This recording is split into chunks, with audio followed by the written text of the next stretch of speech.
Waking up. As I washed up on the shore, I had one question on my mind.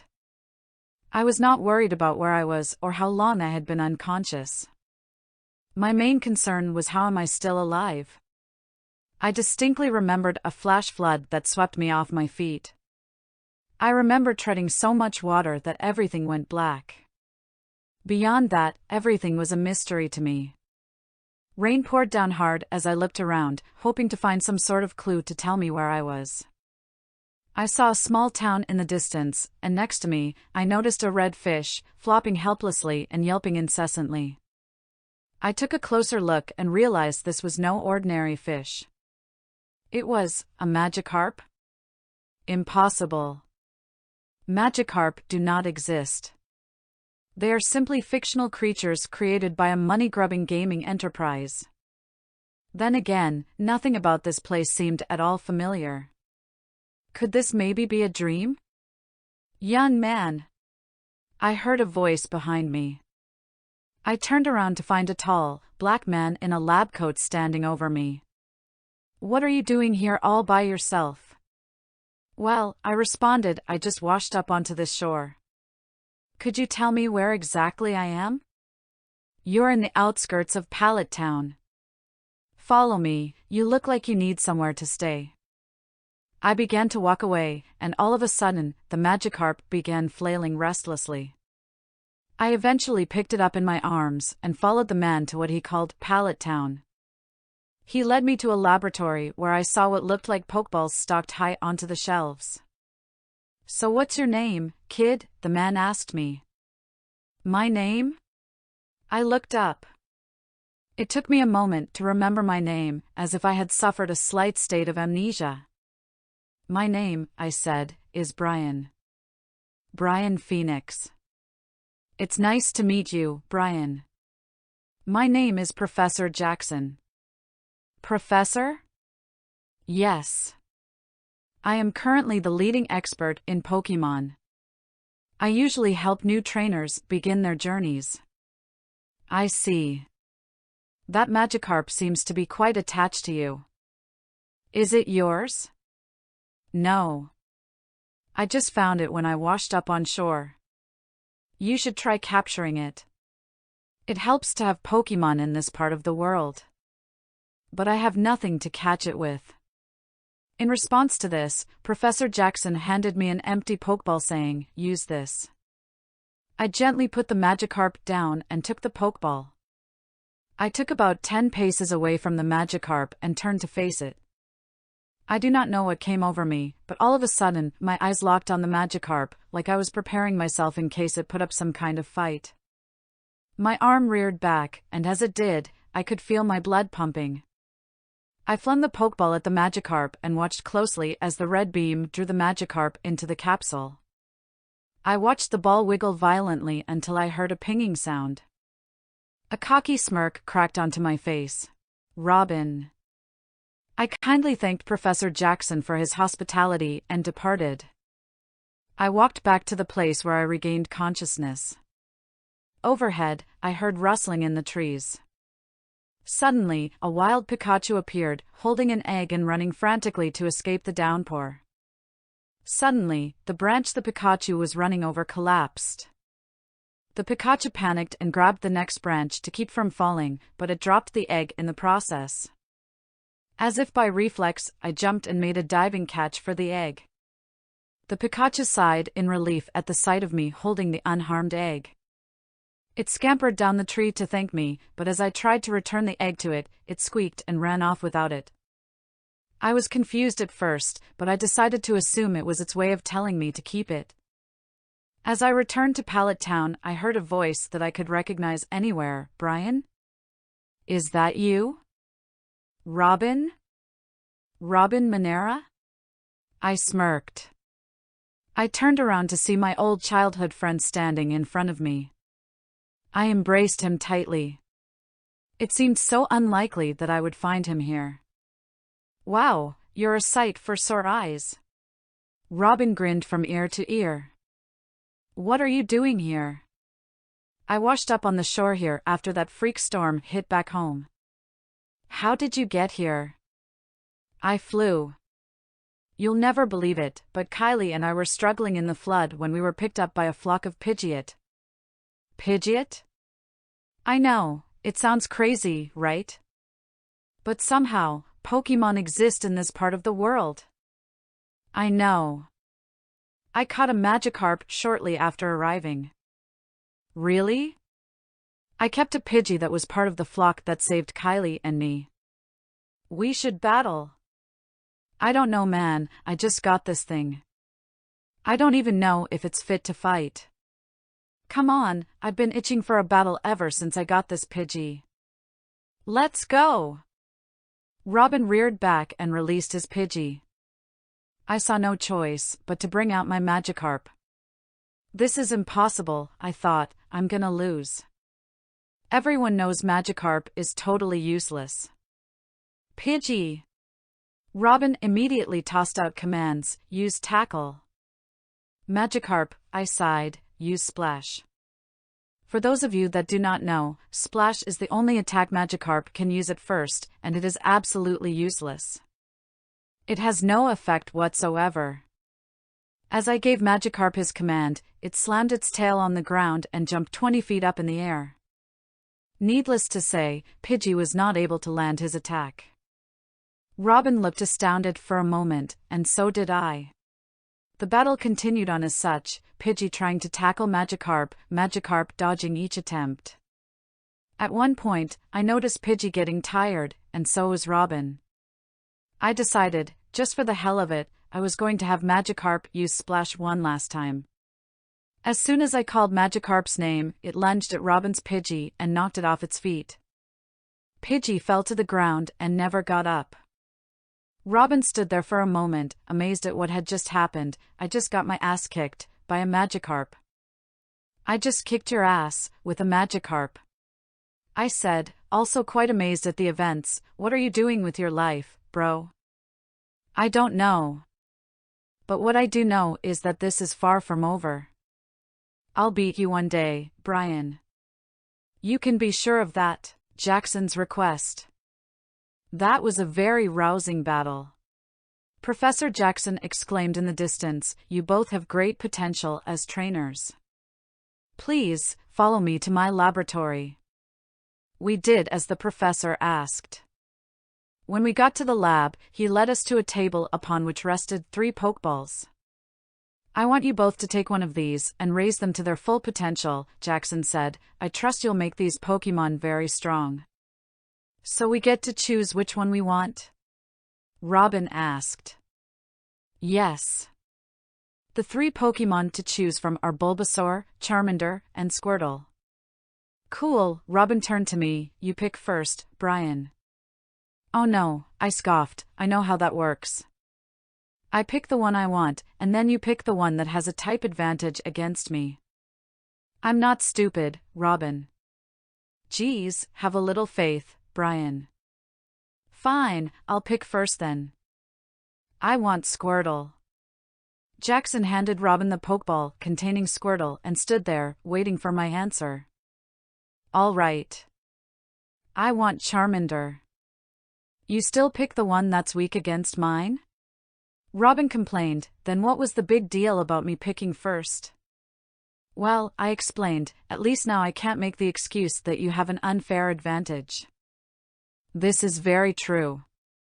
Well, I'd better go find Kylie. She'll probably want to come with me on my journey.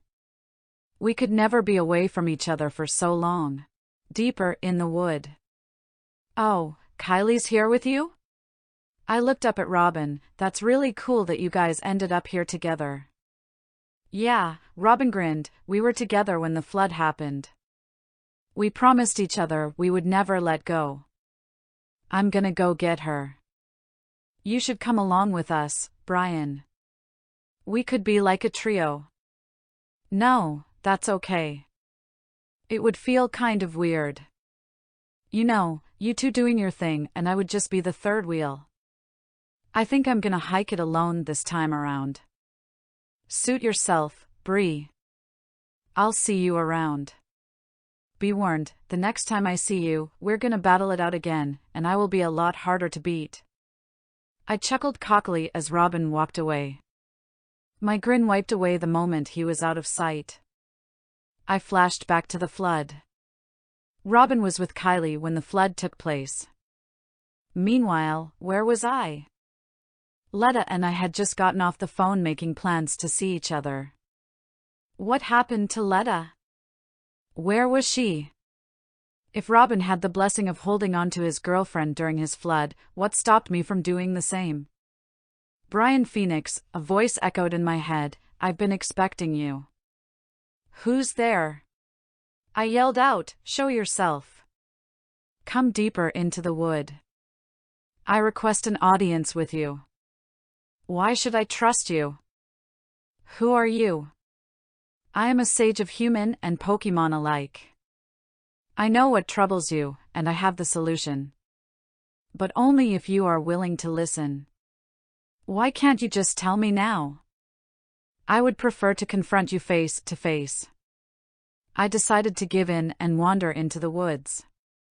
Many wild Pokémon scattered around, apparently trying to clear a path for me. I came to the thickest part of the woods and came across a pair of glowing blue eyes. All right, I leered into the darkness, I'm here. Now will you tell me who you are? I am a friend, the voice said. I know you are longing for your girlfriend, Letta Prescott. How do you know that? As I told you before, I am a sage of humans and Pokémon alike. A strange foot emerged from the darkness. I am Nsfw. Nsfw's words. A large, purple humanoid cat stood before me. His glowing blue eyes slowly faded into a light purple color. I stood in amazement as the legendary Pokémon approached me. Nsfw. My voice quivered as I uttered his name. Rest assured, Brian, Nsfw said, Letta is alive. I know where she is, and I know how you can find her. Tell me. Please. Letta is in a part of the world beyond the Pokémon League. The strength of the Pokémon that reside there is far greater than that of any ordinary trainer. How do I get there? You have no chance of getting there now. All you have is a Magikarp and a Charmander. You must train your Pokémon, build your team. Prove to yourself that you are the greatest trainer. Defeat the Elite Four. Then, and only then, come to Cerulean Cave to find me and add me to your team. In your search for me, you will find her. Do you understand me? Yeah. But what would happen if I don't do any of those things before I go to Cerulean Cave? Then you will have no chance of finding me or Letta. What makes you think that I can do everything you've told me? Brian, what is that you have in your arms? It's a Pokémon egg. A Pikachu gave it to me after I rescued the egg from falling from a tree. That confirms my belief. You have qualities that many people in this day lack terribly. Courage, honor, passion, and a value for all things living. This will help you on your journey. What do you mean? You have great potential to be the very best like no one ever was. That Pikachu saw it in you when it gave you that egg. Professor Jackson saw it in you when he gave you that Charmander. That Magikarp saw it in you when he rescued you from that flood. Wait. You mean that Magikarp? Precisely. The reason Magikarp saved you is because he saw you as a good person, a hero among men, a diamond in the rough, if you will. So that's it? Just because I'm a good person? Well, there's also the fact that you have the self-confidence to help you excel. And whether you realize it or not, you have a strong connection with that Magikarp and another one forming with that Charmander. You will continue to form bonds with the Pokémon you befriend as well as the humans, and this will be the means to your success. In any case, the time for talking is over. I trust that you will fulfill this journey just as I have explained it to you. I wish you the best of luck, Brian Phoenix. With that, Nsfw disappeared in a flash of blue light. Well, I said to myself, I'd better get a move on. I left the woods and went on my way toward Viridian City. Piku. I spent a lot of time moving back and forth from Route 1 to Viridian City, training to my wits' end, trying to make my Pokémon stronger. Charmander learned a lot of new moves, and Magikarp. I wish I could say more about Magikarp. I decided after a certain point to move on from Viridian City. The gym was closed, and it seemed like the leader had no intention of returning anytime soon. As I stepped outside the city limits, as fate would have it, I ran into Robin. "I didn't expect you to catch up with me so soon, Brian," Robin joked. "Then again, I have spent a good amount of my time training out on Route 1. My Pokémon have gotten a lot stronger." "So have mine," I responded. "Is that right? Well, let's have a match so we can see how well we're doing." With that, Robin flung a Pokeball 10 feet in the air, and out popped Squirtle. I tossed my Pokeball into the battlefield and summoned Magikarp. The battle ensued. Squirtle charged at Magikarp. Magikarp used its splash attack to dodge. It used the momentum of its descent from the air to slam Squirtle into the ground. The attack proved to be quite effective, but it seemed to take its toll on Magikarp as well. Magikarp flopped about helplessly for a moment, and Squirtle took advantage of the chance to tackle Magikarp. Magikarp countered with a tackle attack, and both seemed to take a hard hit from the exchange. "Squirtle, return!" I heard Robin yell. Squirtle vanished back into his Pokeball. Robin flung another Pokeball into the air, and Pidgey appeared. Pidgey ran towards Magikarp, and Magikarp flailed its tail into Pidgey's face in response. Pidgey, quite aggravated by this, whipped up a gust attack and sent Magikarp flying. Magikarp was holding on tightly to his consciousness by the time it landed in front of me. I could not bear to see him take much more. "Magikarp, return," I grumbled. I sent out Charmander and ordered it to use Ember against Pidgey. Pidgey took a hard burn and seemed pretty exhausted after. Robin brought back Pidgey and sent out Squirtle. Charmander flung its claws at Squirtle. Squirtle dodged the attack and used Bubble on Charmander. Charmander suffered upon contact of Squirtle's water-type attack. Charmander looked like he wouldn't be able to take another attack like that. I did not know what to do. Magikarp was barely conscious, and Charmander was up against his worst weakness. I was running out of options. Suddenly, I felt something wiggle on my back. Something was climbing my back. I looked over my shoulder and locked eyes with my recently hatched Piku, who was hanging onto the back of my coat, grinning ear to ear. Outside Viridian Forest. This could be a really good idea, I thought to myself, or it could be the worst idea I've ever had. Piku was an electric-type Pokémon and therefore had a type advantage against the water-type Squirtle and the flying-type Pidgey, but I had only recently hatched it. There was no telling how it would fare against these two Pokémon that were stronger and faster than it. I decided to see how well this would go. "Let's go, Piku!" I yelled as Piku leapt off my shoulder and onto the battlefield. Robin seemed unconcerned. "Squirtle, use Bubble," he commanded. I was done for. Piku was not anywhere near strong enough to endure Squirtle's attack or fast enough to evade it. Just then a thought occurred to me. If water conducts electricity, then those bubbles could make for added accuracy and more power to Piku's attack. "Piku!" I yelled, "Use Thundershock on the first bubble." Piku obeyed, and as the shock hit the first bubble, it started a chain reaction as, one by one, each bubble burst into a rain of sparks. Eventually, Piku's attack hit Squirtle, and the water from the bubbles gave some added oomph to the attack.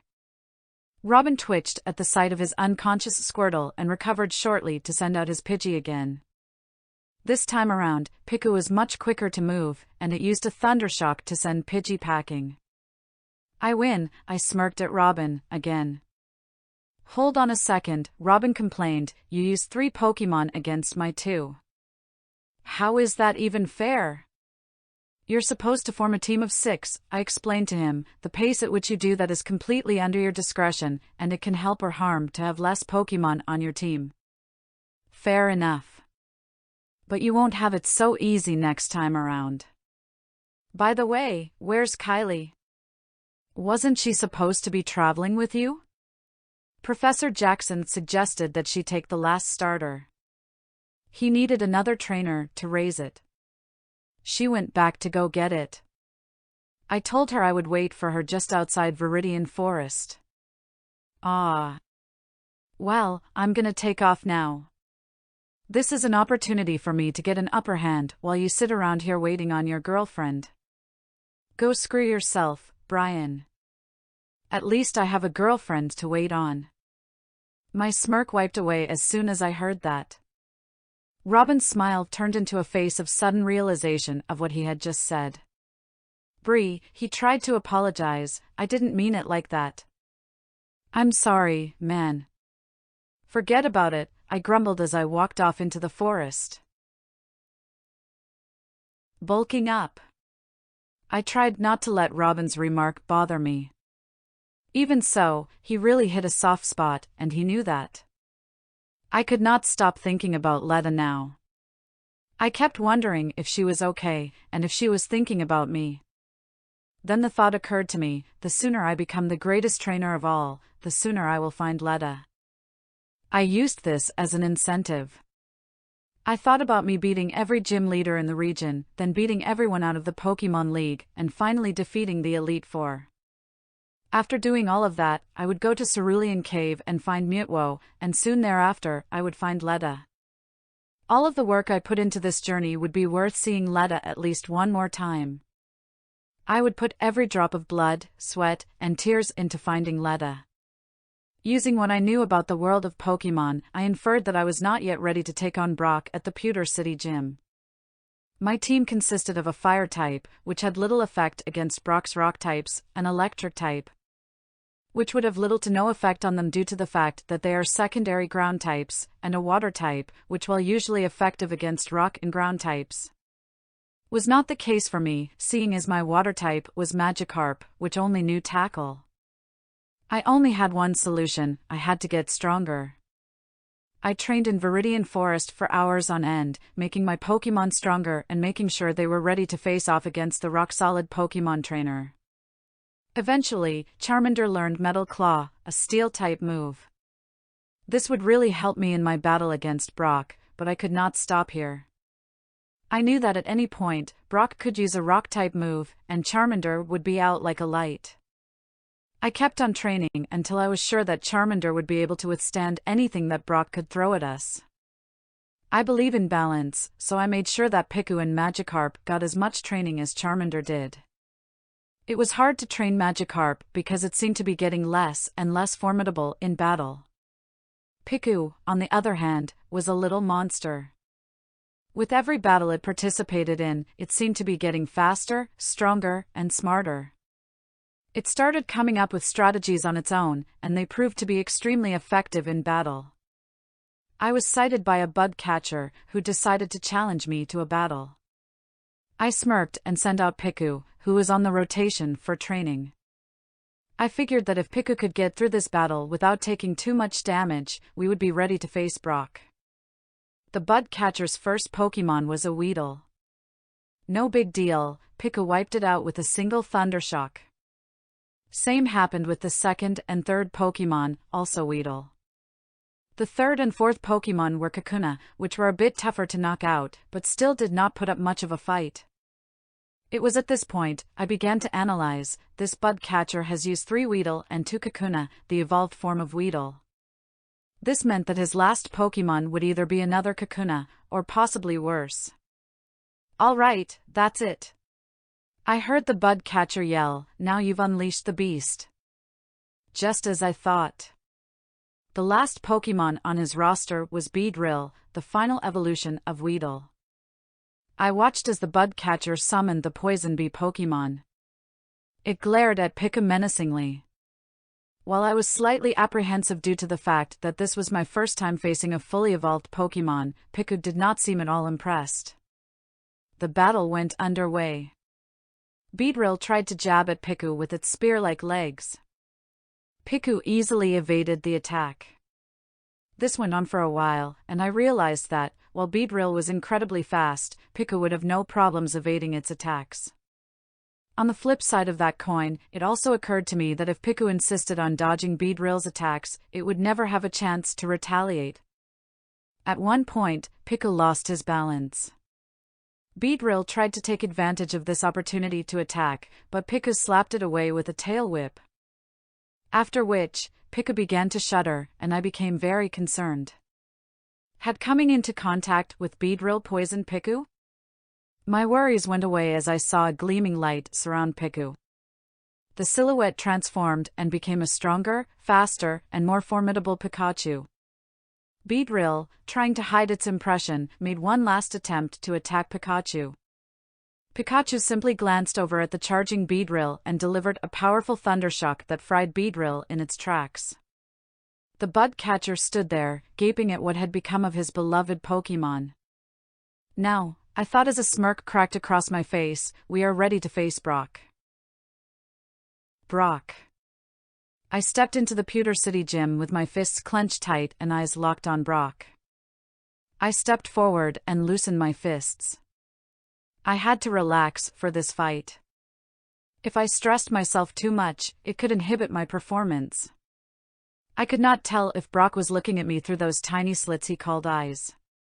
I glared into them intensely, but he seemed unaffected. I reached for my Pokeball, and as I did, I saw Brock yank a Pokeball out of his vest and fling it out onto the battlefield. Out popped Geodude. I reached for Charmander and summoned him onto the field. Brock laughed at the sight of the Fire-type Pokémon before him. "This is what you challenge me with?" the Pewter City gym leader scoffed, "a tiny Fire-type? Oh, this is going to be over quick. Geodude, use Rock Throw." "You're right," I smirked, "this is going to be over quick. Charmander, Metal Claw." Charmander's paw began to shine a bright silver color as it charged at the opposing Geodude. Geodude tried to hurry up and follow through with its attack, but Charmander was too fast for him. Charmander jabbed at Geodude and knocked it out with one hit. Brock's eyes widened at the sight of this. At least, I think they did. He could have just been blinking, I cannot be too sure. Brock returned Geodude to its Pokeball and released Onix. I lacked concern, because Onix had to go through a long amount of training before it learned any useful Rock-type attacks. "Onix!" Brock yelled desperately, "Use Tackle, now!" Onix charged at Charmander furiously. I stood there, waiting for the attack that was to come. Charmander intercepted the attack and seemed only slightly affected by it. Onix insistently tried to wrestle Charmander while my lizard Pokémon held the rock snake back. Suddenly, Charmander began to shudder, and a smirk cracked across my face. A gleaming light surrounded Charmander, and it grew. It grew into the silhouette of a Charmeleon, Charmander's evolved form. Charmeleon tossed Onix to one side, lifted up its paw, shining with a shade of sterling silver, and slammed it down on Onix's face. The rock snake groaned in pain as it collapsed on the ground, unable to battle any longer. Onix was returned to its Pokeball. Brock reluctantly reached into his vest and pulled out the Boulder badge. He tossed it across the field and into my hands. "That's an impressive little flame Pokémon you've got," Brock commended. "Good luck against Misty. You'll need it if you plan on using that one again." "Don't worry about that," I smirked. "I got something completely different coming for Misty. She won't know what hit her." Empty Moon. I wandered around Empty Moon for hours on end, struggling against Geodude and Zubat galore. I was at the point where I was getting really sick of battling. "Hey, you!" A man caught my attention. "What are you doing here?" "I'm trying to get to Cerulean City," I responded, aggravated at the man's tone. "Is that a problem?" "No one outside of our operation is supposed to be in Empty Moon right now." Giovanni's orders. "Well, if you give me a little time, I'll eventually find my way out of here." "You need to go back the way you came." Now. Or what? I growled as I drew a Pokeball. I'll show you. The man drew a Pokeball and clumsily flung it. Go, coughing. The poison gas Pokémon floated before me. I tossed my Pokeball directly in front of it. Go, Pikachu. Pikachu emerged from the Pokeball and gave Coughing a mischievous look. Coughing began to emanate gases and aimed them at Pikachu. Pikachu held its breath and ran toward Coughing. It delivered a thundershock that paralyzed the foe. Coughing tried to attack again, but Pikachu beat it to the punch with a quick attack. Coughing fell to the ground, unconscious. You want to play games, kid? My opponent growled. I don't play games, I responded. When I gotta get something done, I get it done. Who are you anyway? That's irrelevant to the likes of you. All you need to know is that I am a member of Team Rocket, the greatest organization in the use of Pokémon. The grunt flung out another Pokeball and Eradicate emerged. I returned Pikachu to its Pokeball and brought out Magikarp. As always, Magikarp would constantly use Splash to dodge attacks and then find an opportune moment to attack.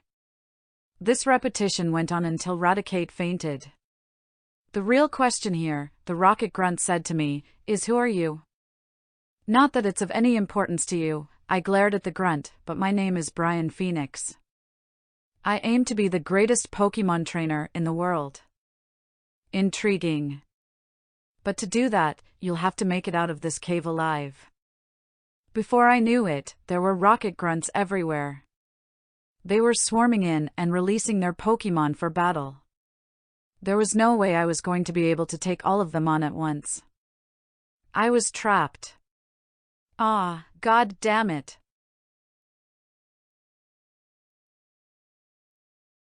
Kira. I figured there was no way I would be able to take out all these grunts, but at least I could try. I released Charmeleon and Pikachu from their Pokeballs. I was not going down without a fight. Pikachu, I commanded my Pokémon, use Thundershock. Charmeleon, Ember. Contrary to the small flames and minor shockwave that I expected to see, a huge thunder attack and an engulfing flamethrower emerged from the cave. The two forces wiped out a vast majority of the grunts and their Pokémon, while the remainders were blasted away by a Hydro Pump and Razor Leaf attack. The one grunt that confronted me was the last one standing. He stared out in the darkness where the attacks were coming from. It can't be, his voice quivered as he slowly retreated. Is he back? A trainer emerged from the shadows. He wore a red and white baseball cap that concealed most of his hair and provided an eerie shade over his eyes, a plain black t-shirt under a red and white coat, black pants, and red and white sneakers. He had an extremely stoic-like expression on his face, showing no signs of any kind of emotion, but there was a presence about him, a presence of power and greatness, and more than that, compassion. Behind him emerged a Charizard, a Blastoise, a Venusaur, and a Pikachu that looked almost godly compared to mine. He gave the grunt a cold look as the grunt immediately got up and scrambled away. Who are you? I asked in absolute and utter amazement. The trainer walked up to me and locked his eyes with mine. It was as if he was reading me, hearing my every thought, listening to my heart that was pounding so hard that it was almost ready to jump out of my chest. He stared into my eyes for a good 5 minutes before he nodded at me, indicating me to follow him. I quietly followed him. I was extremely afraid I might say something to annoy him, so I kept my mouth shut. We wandered along the cave for what seemed like hours on end. Every wild Pokémon we encountered was effortlessly knocked out by a single hit from one of the mystery trainer's Pokémon, and every trainer and grunt we encountered cowered at the sight of my escort. Finally, we reached the orifice of the cave. He stepped outside to the outskirts of Cerulean City and waited for me to follow him out. He looked over at me, as if to tell me that his work was done. Thank you, I said, thank you for all you help. At that moment, he showed his first sign of emotion. He gave me a light smirk and nodded at me. He then hopped on his Charizard, returned the rest of his Pokémon to their respective Pokeballs, and took off. Wow, a trainer out in the fields looked up in amazement. You got an escort from him? Yeah, I said, if you don't mind me asking, who is that guy? What? He's only one of the greatest trainers to ever live. Everyone in the world of Pokémon knows his name. Which is Kira Fakir. Ha! What kind of guy is named Kira? Just then a flame descended from the sky and scorched me in the rear end. I saw Kira's Charizard do a U-turn and return to its original course. Don't ever make fun of his name. It's one of the most feared names in the world. One of the most feared names in the world? I thought, that's exactly where I plan to be. Keep doing what you're doing, Kira, because one day, I'm gonna give you a run for your money.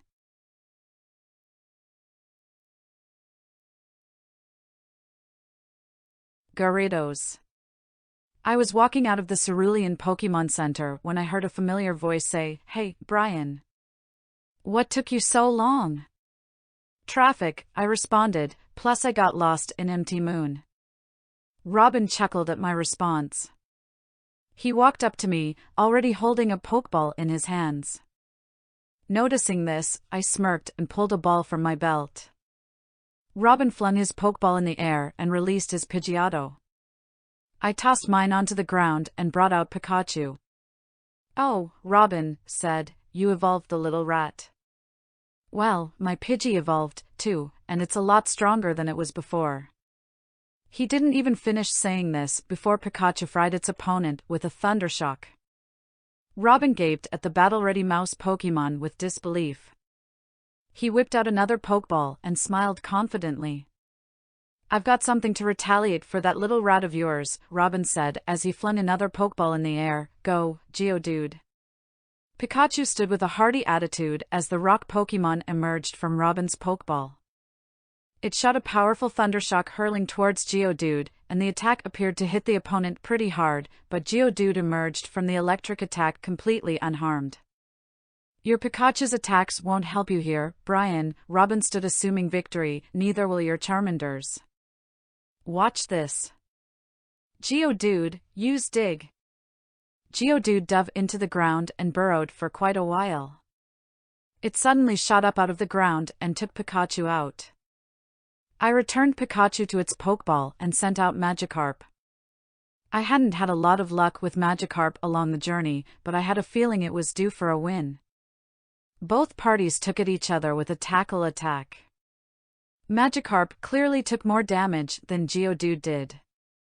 They charged at each other again, but this time, Magikarp dodged Geodude's attack and tackled it from behind. Suddenly, I noticed that Magikarp began to rumble, and a blinding light surrounded him.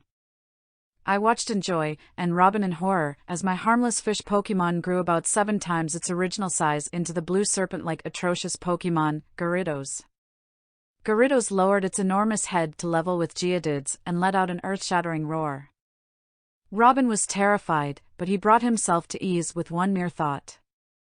"Your Pokémon may be stronger now," his voice quivered, still intimidated by my monster, "but its attack still won't do much to my Geodude." "It won't, will it?" I realized he was right. Well, I guess we'll just have to do something about that.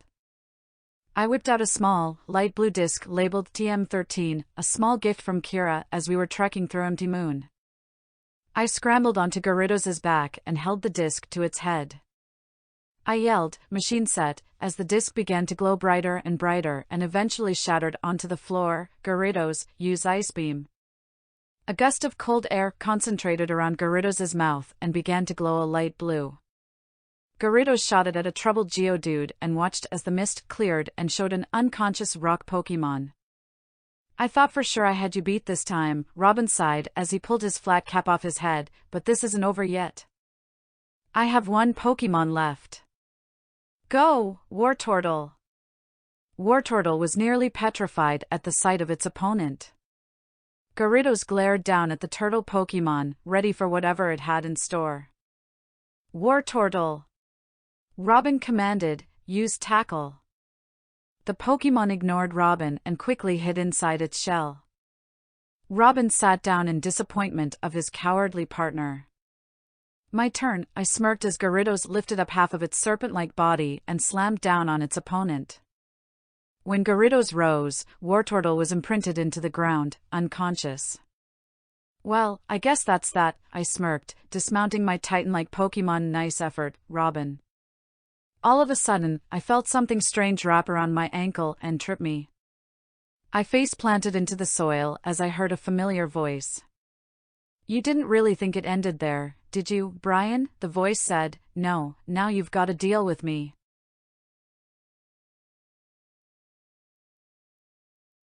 Kylie. I pulled my face from the dirt to see Kylie Coop towering over me for the first time in both our lives. The feeling was short-lived, however, because I quickly picked myself up and looked down at Kylie's tiny personage. It's been a while, Kylie, I smirked. How've you been? All right, she responded. It's been a pretty crazy week, I have to admit. I'll say. With everything that's happened since the flood, I'm surprised we can keep up. Yeah. Speaking of keeping up, you know I can't let you walk away from this with an easy victory, Kylie explained, and turned to address Robin. No offense, sweetie. And yet, Robin joked, that stung a little bit. So, I looked at Kylie with a cocky grin. I'll assume that's a challenge? Be careful, Kylie, Robin said to his girlfriend. He's good, and extremely lucky. I'm not too concerned about that, Kylie assured Robin. Well, Brian, if you're foolhardy enough to take it as one, yeah, it is a challenge. My Gyarados roared at this remark and seemed ready for battle. It brought its head down to level with Kylie and glared at her intently, anxious for her to send out her first Pokémon. It roared ferociously to give Kylie an idea of what she had just gotten herself into. Funny, Kylie said dryly, a week ago, that would have scared the living hell out of me. Kylie looked back, and behind her was an Ivysaur, the little demon that tripped me. She smiled at the seed Pokémon, and it responded by scurrying onto the battlefield. Ivysaur! Kylie commanded, use Vine Whip. Ivysaur's vines emerged from its back and began snapping at Gyarados.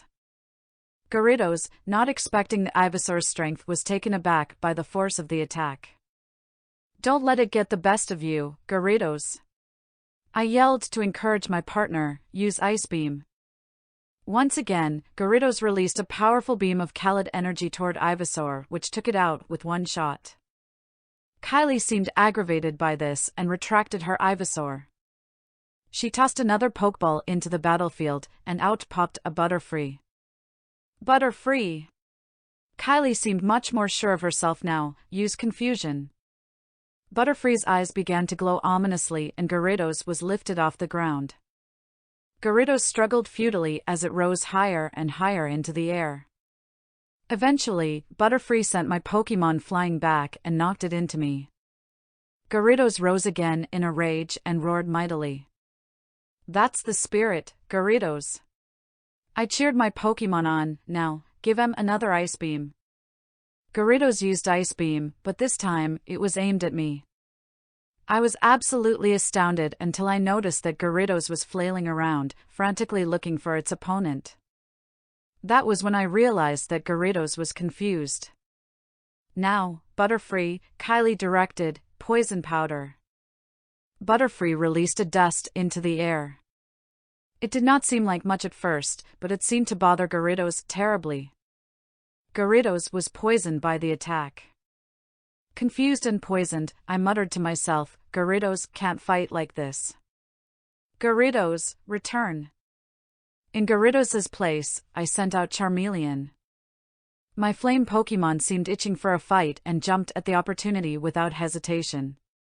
Charmeleon, I commanded calmly, give him an Ember attack. Charmeleon shot flames at Butterfree, and the butterfly Pokémon went into a seizure trying to shake the blazes off of its body before finally falling unconscious. Kylie seemed much more aggravated now. She returned Butterfree to its Pokeball and sent out a Mankey, and the pig monkey Pokémon charged at Charmeleon, chopping away trying to find my Pokémon's weak spot. Charmeleon instinctively fought back, and every time Mankey landed a hit on it, Charmeleon would fight back even harder. This went on until Mankey finally fell out and was retracted. I assumed that this was Kylie's last Pokémon, but I was wrong. She had one more. I was hoping it wouldn't have to come to this, Brian, Kylie warned me, but you leave me no choice. Go, Jigglypuff! Out popped the small, pink balloon Pokémon. Charmeleon snickered under its breath in response. I'm sorry, Kylie, I held back a laugh. Am I supposed to be afraid of that? You don't have to if you don't want to, she replied with a smirk on her face, but I would be if I were you. Jigglypuff, you sing.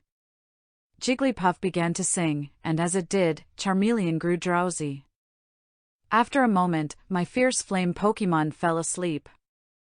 Ah, damn it, I groaned. I returned Charmeleon to its Pokeball. I had no other choice now. Go, Gyarados! Gyarados had been severely weakened by the confusion and poison. Jigglypuff used a single pound attack, and Gyarados went down. To my fortune, though, it went down while tackling Jigglypuff and knocking it out as well. So, Robin sat anxiously. Who won? I did, I explained. Remember, my Charmeleon still has enough health to fight, it's just asleep. Misty. After my encounter with Robin and Kylie, I realized that I was in no condition to fight Misty. I trained for the rest of the day and made sure my Pokémon strengthened up equally. That night, I began making a strategy. I would open with Gyarados and cause as much damage with him as possible. If Gyarados managed to defeat Misty's first 2 Pokémon alone, I would use Pikachu against Misty's last Pokémon, which was bound to be her strongest.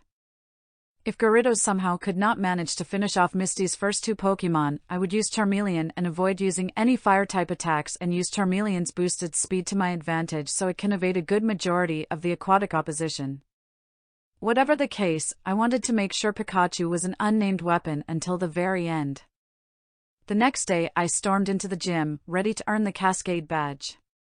Misty was standing on a podium over a giant swimming pool. Is this my challenger for today? The tomboyish mermaid looked down at me. Let's get this over with. Yes, let's, I responded. I have 6 more badges to collect. This remark seemed to annoy Misty, and she responded by sending out a Seaking. I sent out Gyarados, and the battle went underway. Seaking opened the fight with a bubble beam attack. Gyarados, not having a lot of space to move, took the attack gracefully. After which, it slammed its tail against Seaking. Seaking tried to charge at Gyarados with its horn pointed towards its opponent, but Gyarados slapped it away. Gyarados then charged up its Ice Beam and shot it at Seaking. Seaking, being a Water-type Pokémon, should not have received so much damage from the Ice-type attack, but for some reason, Seaking seemed quite injured. Gyarados lunged at Seaking for a finishing attack, but the goldfish Pokémon deflected it by having it my Pokémon with the horn on its head. Gyarados retreated for a moment and then regained itself and charged at Seaking again and chomped down on Seaking, who did nothing to follow up other than float helplessly on the surface of the pool. The round was over. Misty was not pleased with her first loss. She sent out her next Pokémon, which was a Tentacle. Gyarados instantly charged at its opponent, but Tentacle instantly countered with an acid attack. Gyarados not only took damage, but was also poisoned. Gyarados seemed to have bad luck with poison-inducing attacks. Knowing that Gyarados would constantly get weaker if I kept in battle, I retracted it and sent out my Charmeleon. Tentacle seemed very aggressive and did not hesitate in shooting a bubble attack at Charmeleon. Thankfully, Charmeleon was quick enough to steer clear of the attack. Charmeleon! I got a word into the battle, use slash attack. Charmeleon lunged its claws at Tentacle and landed a heavy swipe that made the victim cringe. Tentacle tried to use Wrap on Charmeleon, but Charmeleon shot an Ember attack to ward its attacker off as it tried to ensnare the flame Pokémon. Tentacle fell out. Alright, Misty began to get frustrated, you brought this on yourself. It's time for you to meet my strongest Pokémon. That's what I want to hear, I smirked as I returned Charmeleon to its Pokeball. Go, Starmie! Go, Pikachu! So, saving your best for last, too, I see. But you're gonna need more than a few electric attacks to take out my Starmie. Is that a fact? Pikachu, give him a little taste of your Thundershock attack. Pikachu did as I said. Only, instead of a small taste, it sent a powerful surge of electricity flying across the stadium and coursing through Starmie's body. Just like that, the mermaid's mighty mysterious Pokémon fainted. I found it ironic that the water-type gym leader's eyes were blazing with white-hot fire at the sight of me defeating her strongest Pokémon so easily. Well, that escalated quickly, I chuckled. Take your badge, Misty flung it at me so it pegged me in the shoulder, and go. Vermilion City. I started on my way to Vermilion for my next gym battle. I did a little bit of reading up on Lieutenant Surge and I discovered that his Pokémon are strong, but not fast. I knew how I had to go about this battle. Speed. If I could not outmuscle him, I could definitely outrun him. I could make sure my Pokémon were quick enough so that Surge could never land a single attack on me. I was deep in thought when I ran into someone. He stumbled forward and turned to look at me with a deadly glare. He was a young guy with long, dark hair that drooped over his face and big, black eyes. He wore a black blazer, a red and black dress shirt, black gloves, and khaki pants. His fists were tightly clenched, as if he had the sudden urge to punch me in the face. The proper phrase to use in this situation, he said in a dark, raspy voice, would be "excuse me." Then again, this whole situation could have been avoided if you had watched where you were going in the first place. I'm sorry, man, I responded, trying to avoid any unnecessary trouble. I just got a little distracted. He turned to me and clenched his fists even tighter. Well, then next time, try paying a little more attention, you little runt. I had a feeling something was about to go down, so I reached for my belt. His right hand lurched into his blazer, and suddenly, he blinked, and his left fist loosened up. No, he growled, I have more important matters to attend to than wasting my valuable time with the likes of you. And with that, he vanished. I was extremely weirded out by this guy, but I didn't think much of it. I just finished my trek to Vermilion and began my training. Luckily for me, my Pokémon were all already sufficiently equipped with speed. All they needed was a little fine-tuning and focus. After we had that down, we would be able to take on Surge with no problem.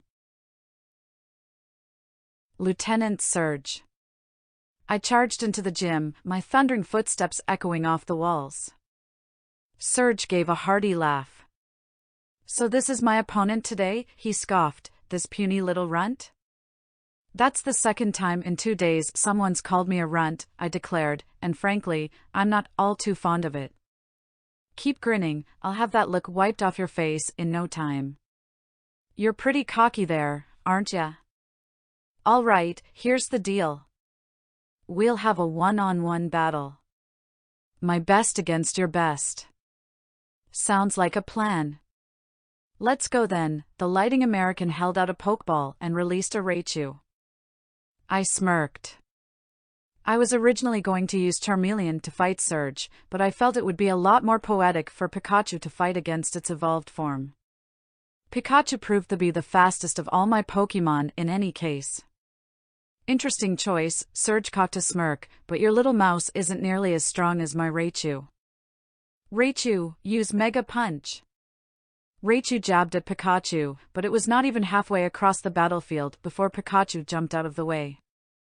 Raichu tried to change direction, but the momentum sent it plummeting toward the ground. It was actually kind of ridiculous seeing how slow Raichu was. So, you're one of those speed trainers, aren't you? Surge smirked at me. Well, I have ways of dealing with kids like you. Raichu. You know what to do. Raichu leapt up into the air, fist first. It looked like he was about to use Mega Punch again. After reaching a terminal height, Raichu dove down and pounded the ground, causing large chunks of rocks to shoot up from the battlefield. Raichu used Mega Kick to shoot the rocks at Pikachu. Pikachu dodged most of the attacks, but still took a hard hit by a few of the rocks. The wheels in my head started to spin at the speed of light. If Raichu attacked again, it could slow Pikachu down severely, and then they would never have any chance of winning this fight. Raichu was pretty slow to jump, but was heavy enough to plummet down very quickly. We would have to hit it on its way up if we were going to avoid this attack again.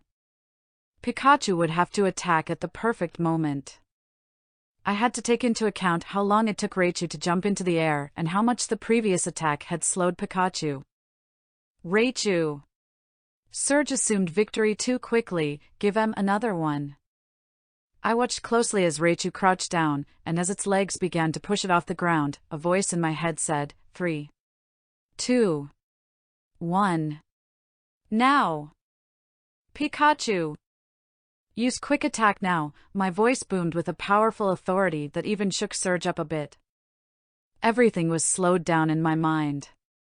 Raichu was reaching the climax of his jump. Just as it stopped in midair, Pikachu flew into the picture and slammed it right in the gut. The look of pain on Raichu's face was freeze-framed into my mind, and the larger mouse Pokémon slammed onto the ground with a loud thud. Pikachu jumped off its opponent and finished it off with a critical slam attack. Raichu was down for the count. The lieutenant looked up at me, somewhat disturbed and confused, but not necessarily at the fact that I won. He returned Raichu to its Pokeball and walked toward me. "Congratulations," he said, "here's your Thunder badge." It's weird. 3 years ago, I had one kid about your age beat me the same way you just did. Same type of Pokemon and everything. Really, that seemed really odd to me. What was his name? By the time I asked, Surge was already headed back to his office. With his back turned to me, I heard him say, "You may have heard of him. His name was Kira Fakir." Lavender Town. The blinding sun gleamed in my eyes as I stepped out of Rock Tunnel. I felt like if I were to run into another Geodude or Zubat, I would personally beat the ever-living crap out of it myself. I ran non-stop toward Lavender Town. I needed to get to a Pokémon Center quick. I stopped as soon as I set foot in the noble town. I felt a huge chill go down my back. It was fitting, seeing as Lavender Town was famous as the gravesite for Pokémon. There was something so eerie about the ambience.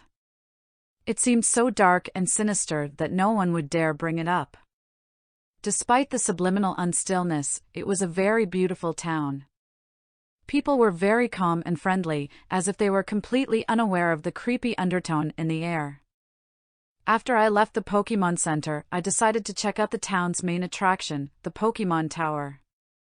I did not feel entirely comfortable about treading around a Pokémon graveyard, but it was in my understanding that Ghost-type Pokémon resided in the tower. A Ghost-type would make an excellent addition to my party, I thought. It should be worth walking around Pokémon Tower for a little bit. As I walked into the tower, I secretly expected to run into Robin. I was not disappointed. He stood at a grave across from the first flight of stairs. Wondering what business he had here, I approached him. "Hey, Robin," I greeted softly, something I barely ever did. Normally, when I said hi to Robin, I would try to be as boisterous and loud as possible. "What are you doing here?"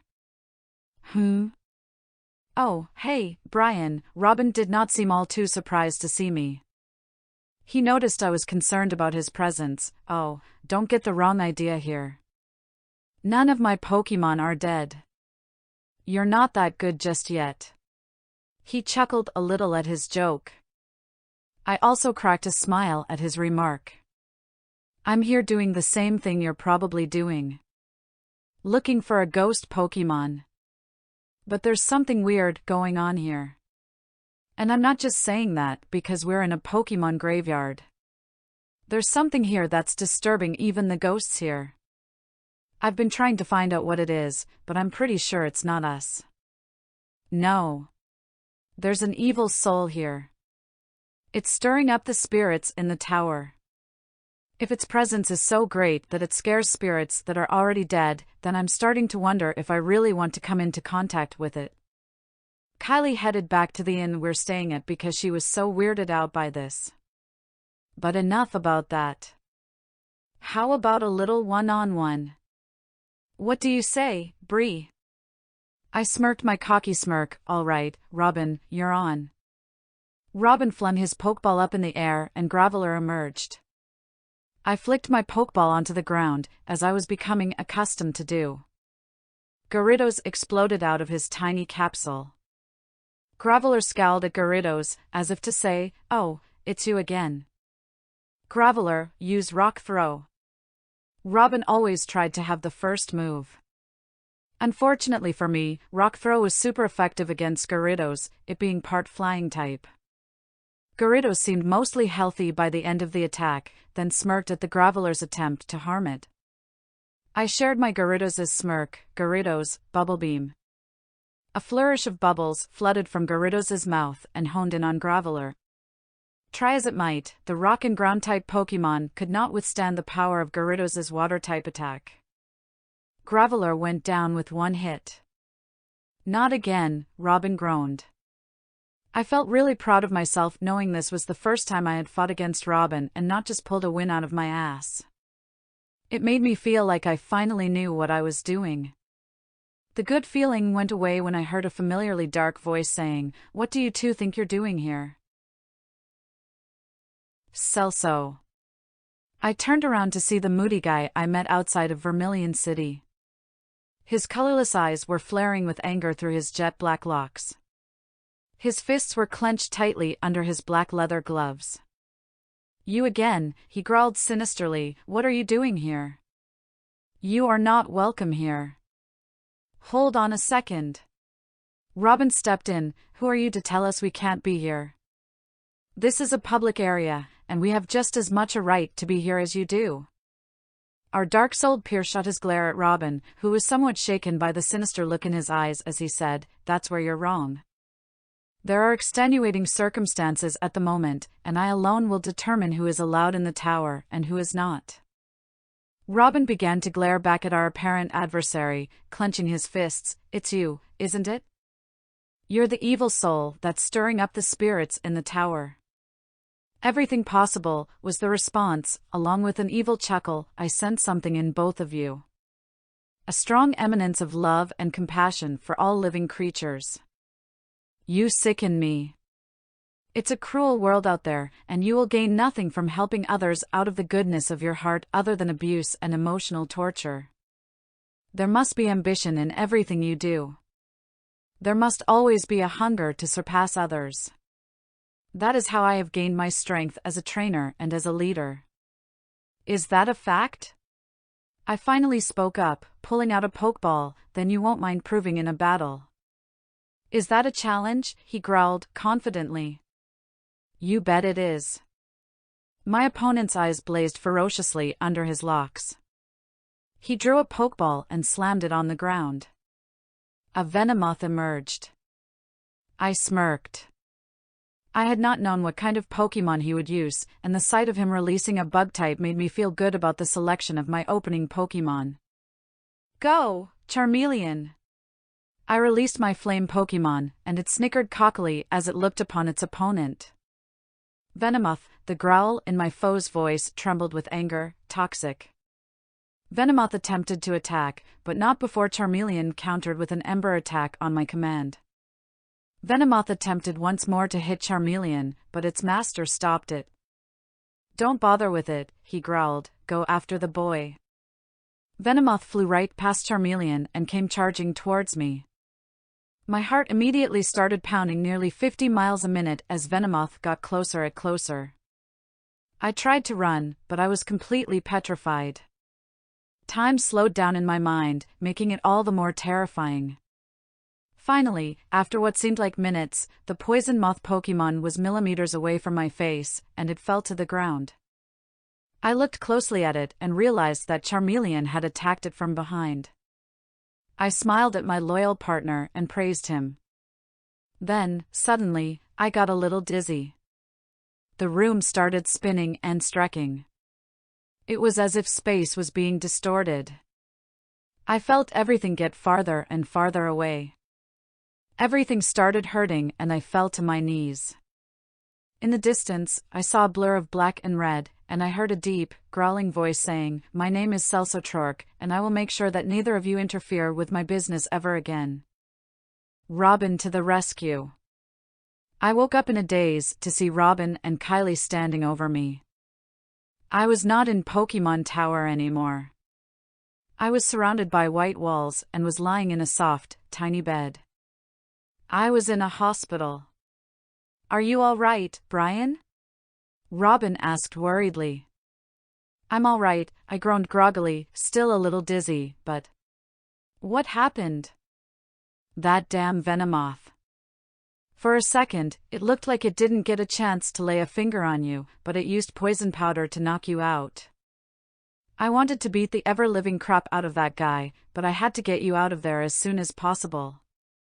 "That guy," he said his name was Nsfw.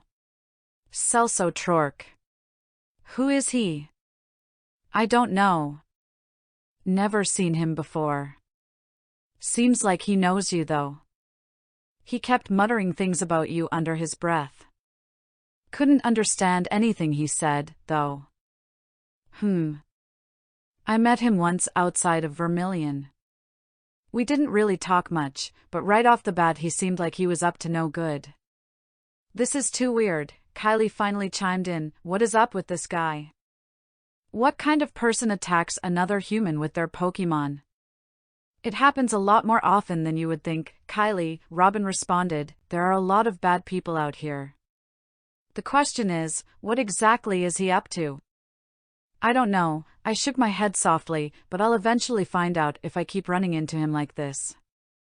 Robin blinked and then looked up at Kylie. "Hey, do you mind if I talk to Brian alone?"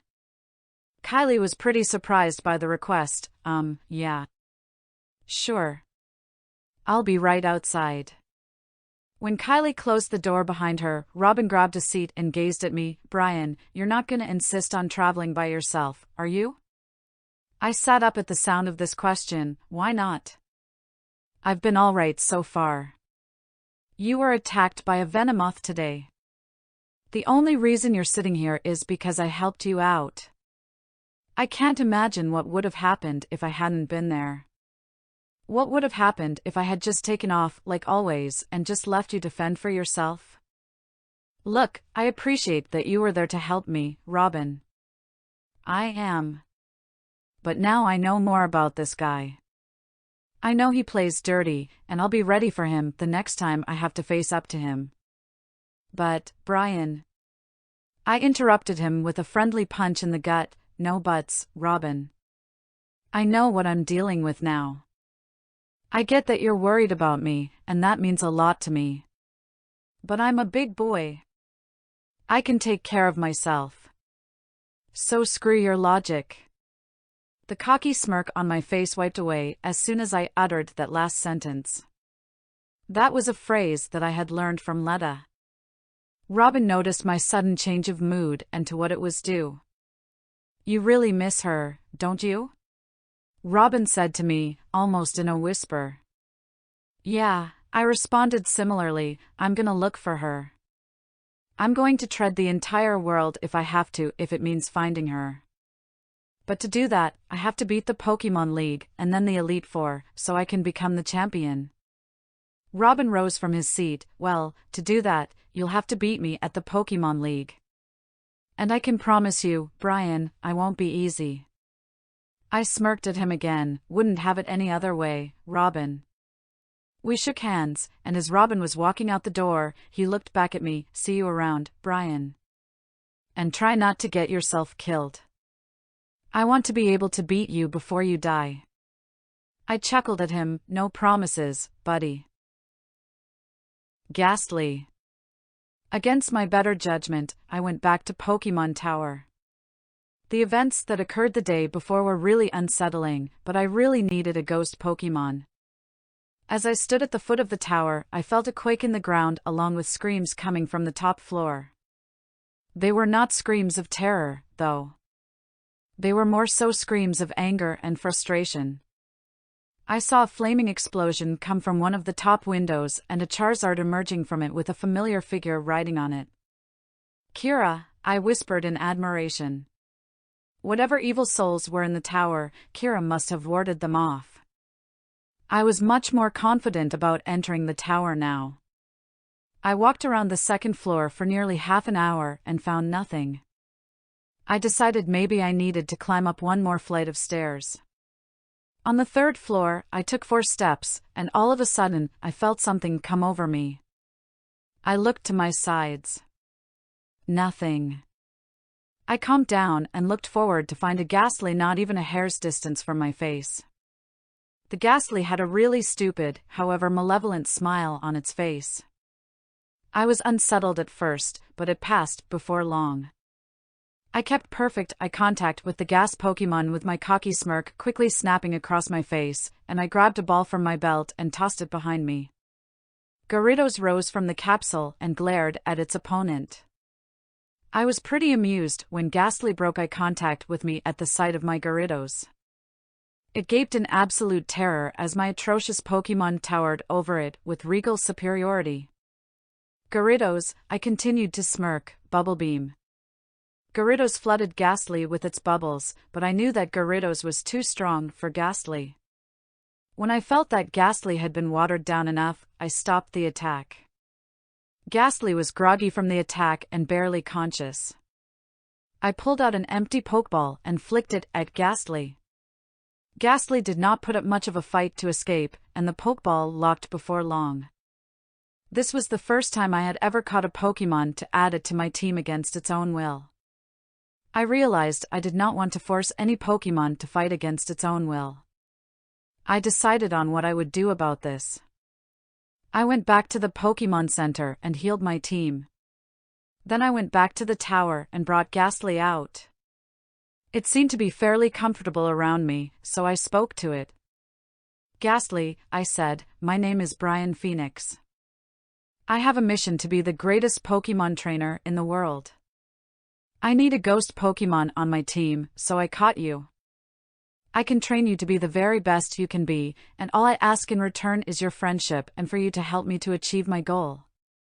What do you say? Ghastly listened intently to me, with a very serious look on his face. When I was done, a huge smile stretched across its face, as if to say, of course. I smiled back, well then, I guess it's time for you to meet the rest of the team. I released Charmeleon, Pikachu, and Gyarados and introduced them one by one. Ghastly was very pleased to meet them all. That is, all but Gyarados. As it looked over at Gyarados, it lost some color to its composure and looked terrified enough to cry. Calm down, Ghastly, I reassured it, that's Gyarados, my first Pokémon. It saved me from drowning in the flood that brought me here. It's on your side now, so you have nothing to worry about. Besides, if you stick with me, you'll end up being just as strong as Gyarados is. Ghastly did not seem too convinced. I figured it would be easier to start bulking Ghastly up so it would not be nearly as afraid of Gyarados as it was at that moment. And with that, Ghastly's training went underway. Celadon City. Training Ghastly to be up to snuff with its teammates was a cinch, and pretty soon, Ghastly became Haunter. Meanwhile, I was starting to work on training for my next gym battle against Erica.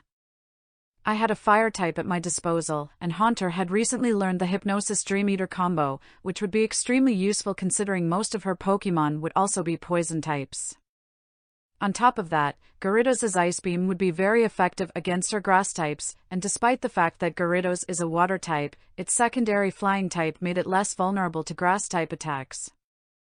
Now it was just a matter of strengthening up my team so I could receive as little damage from Erica as possible.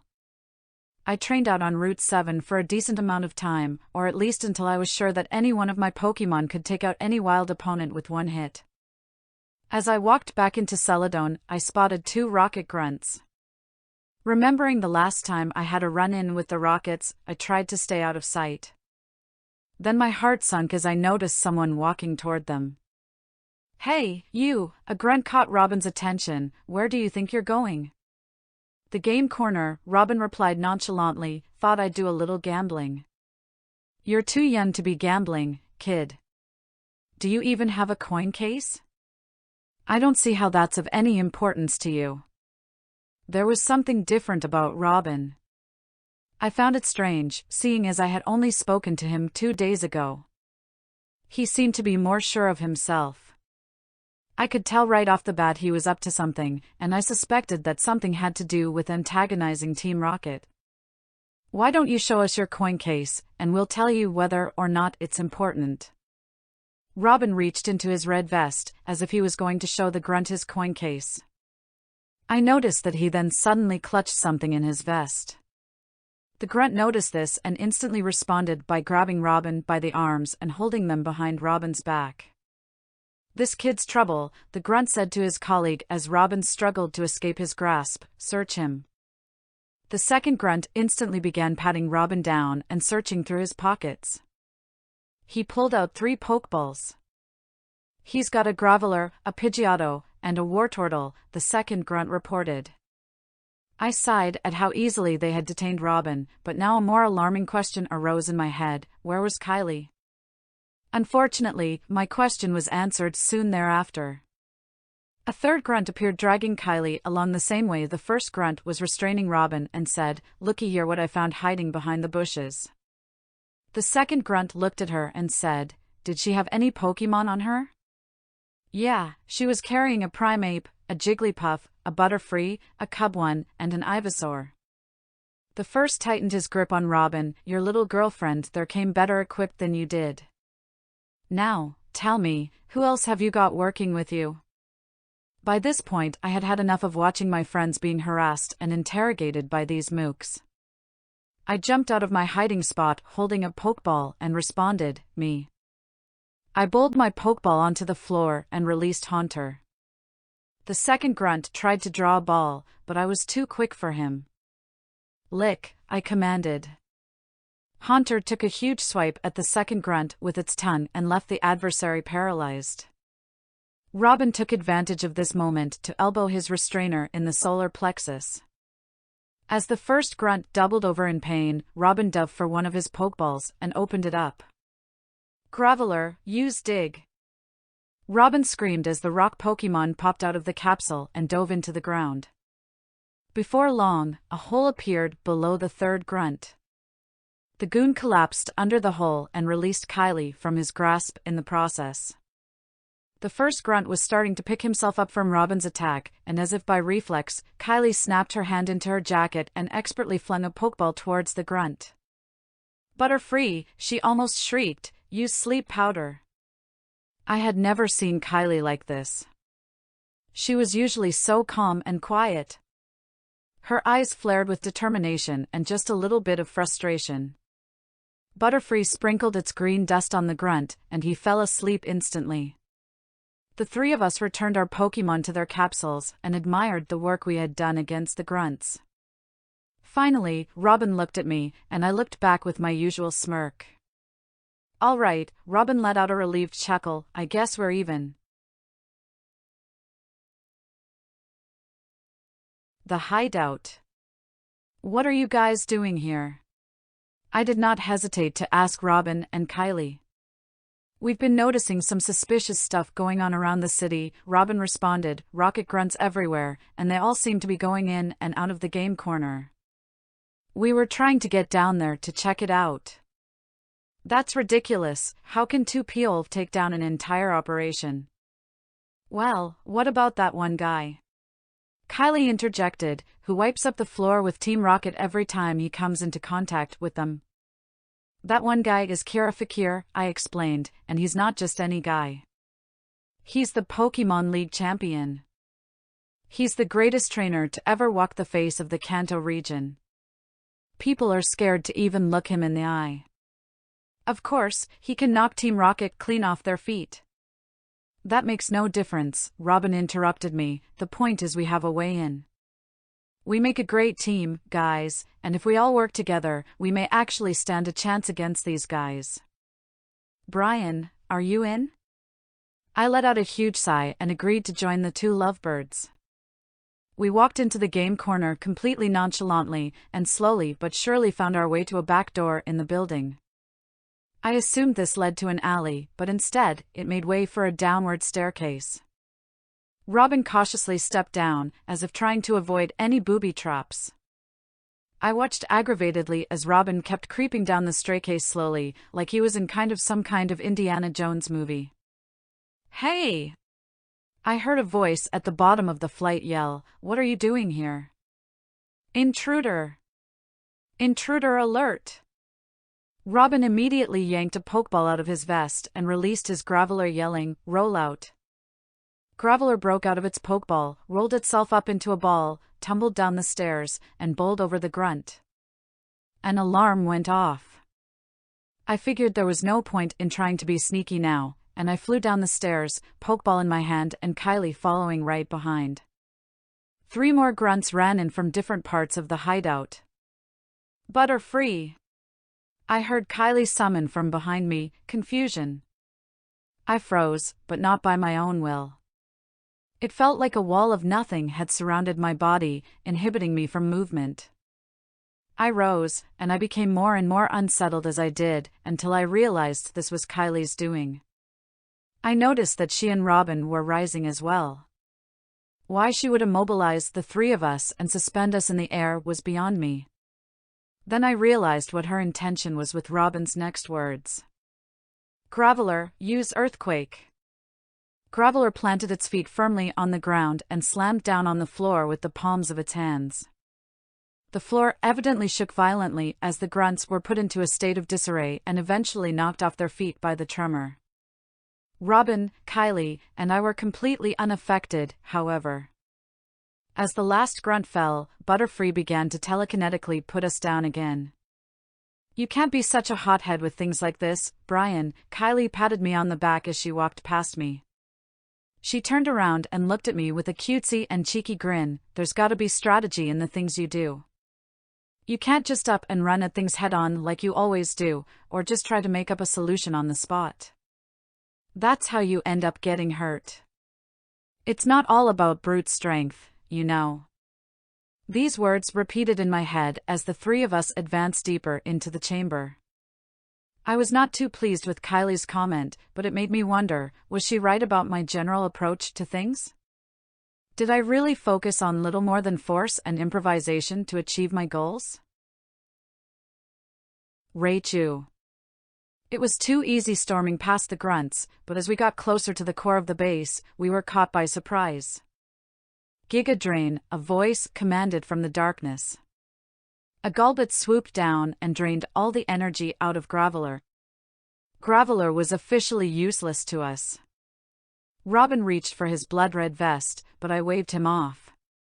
"You and Kylie go on ahead," I said to him, "I got this." Robin nodded at me and motioned for Kylie to follow him. They ran off and I turned my gaze to the Golbat that attacked us. "Trying to be the tough guy, huh?" The grunt appeared from the shadows. "Won't do you any good, kid. No one likes a hero." I ignored his remark and pulled out a Pokeball. I released Pikachu, and I noticed something strange. There was an eminence in the air. It seemed almost like something was radiating into the environment. Pikachu noticed it too, but it did not seem bothered. "Pikachu," I growled arrogantly, "Thundershock." Pikachu released a powerful shock from its cheeks, and I realized the Pikachu was shuddering as it attacked. Soon, a gleaming light surrounded Pikachu, and it grew.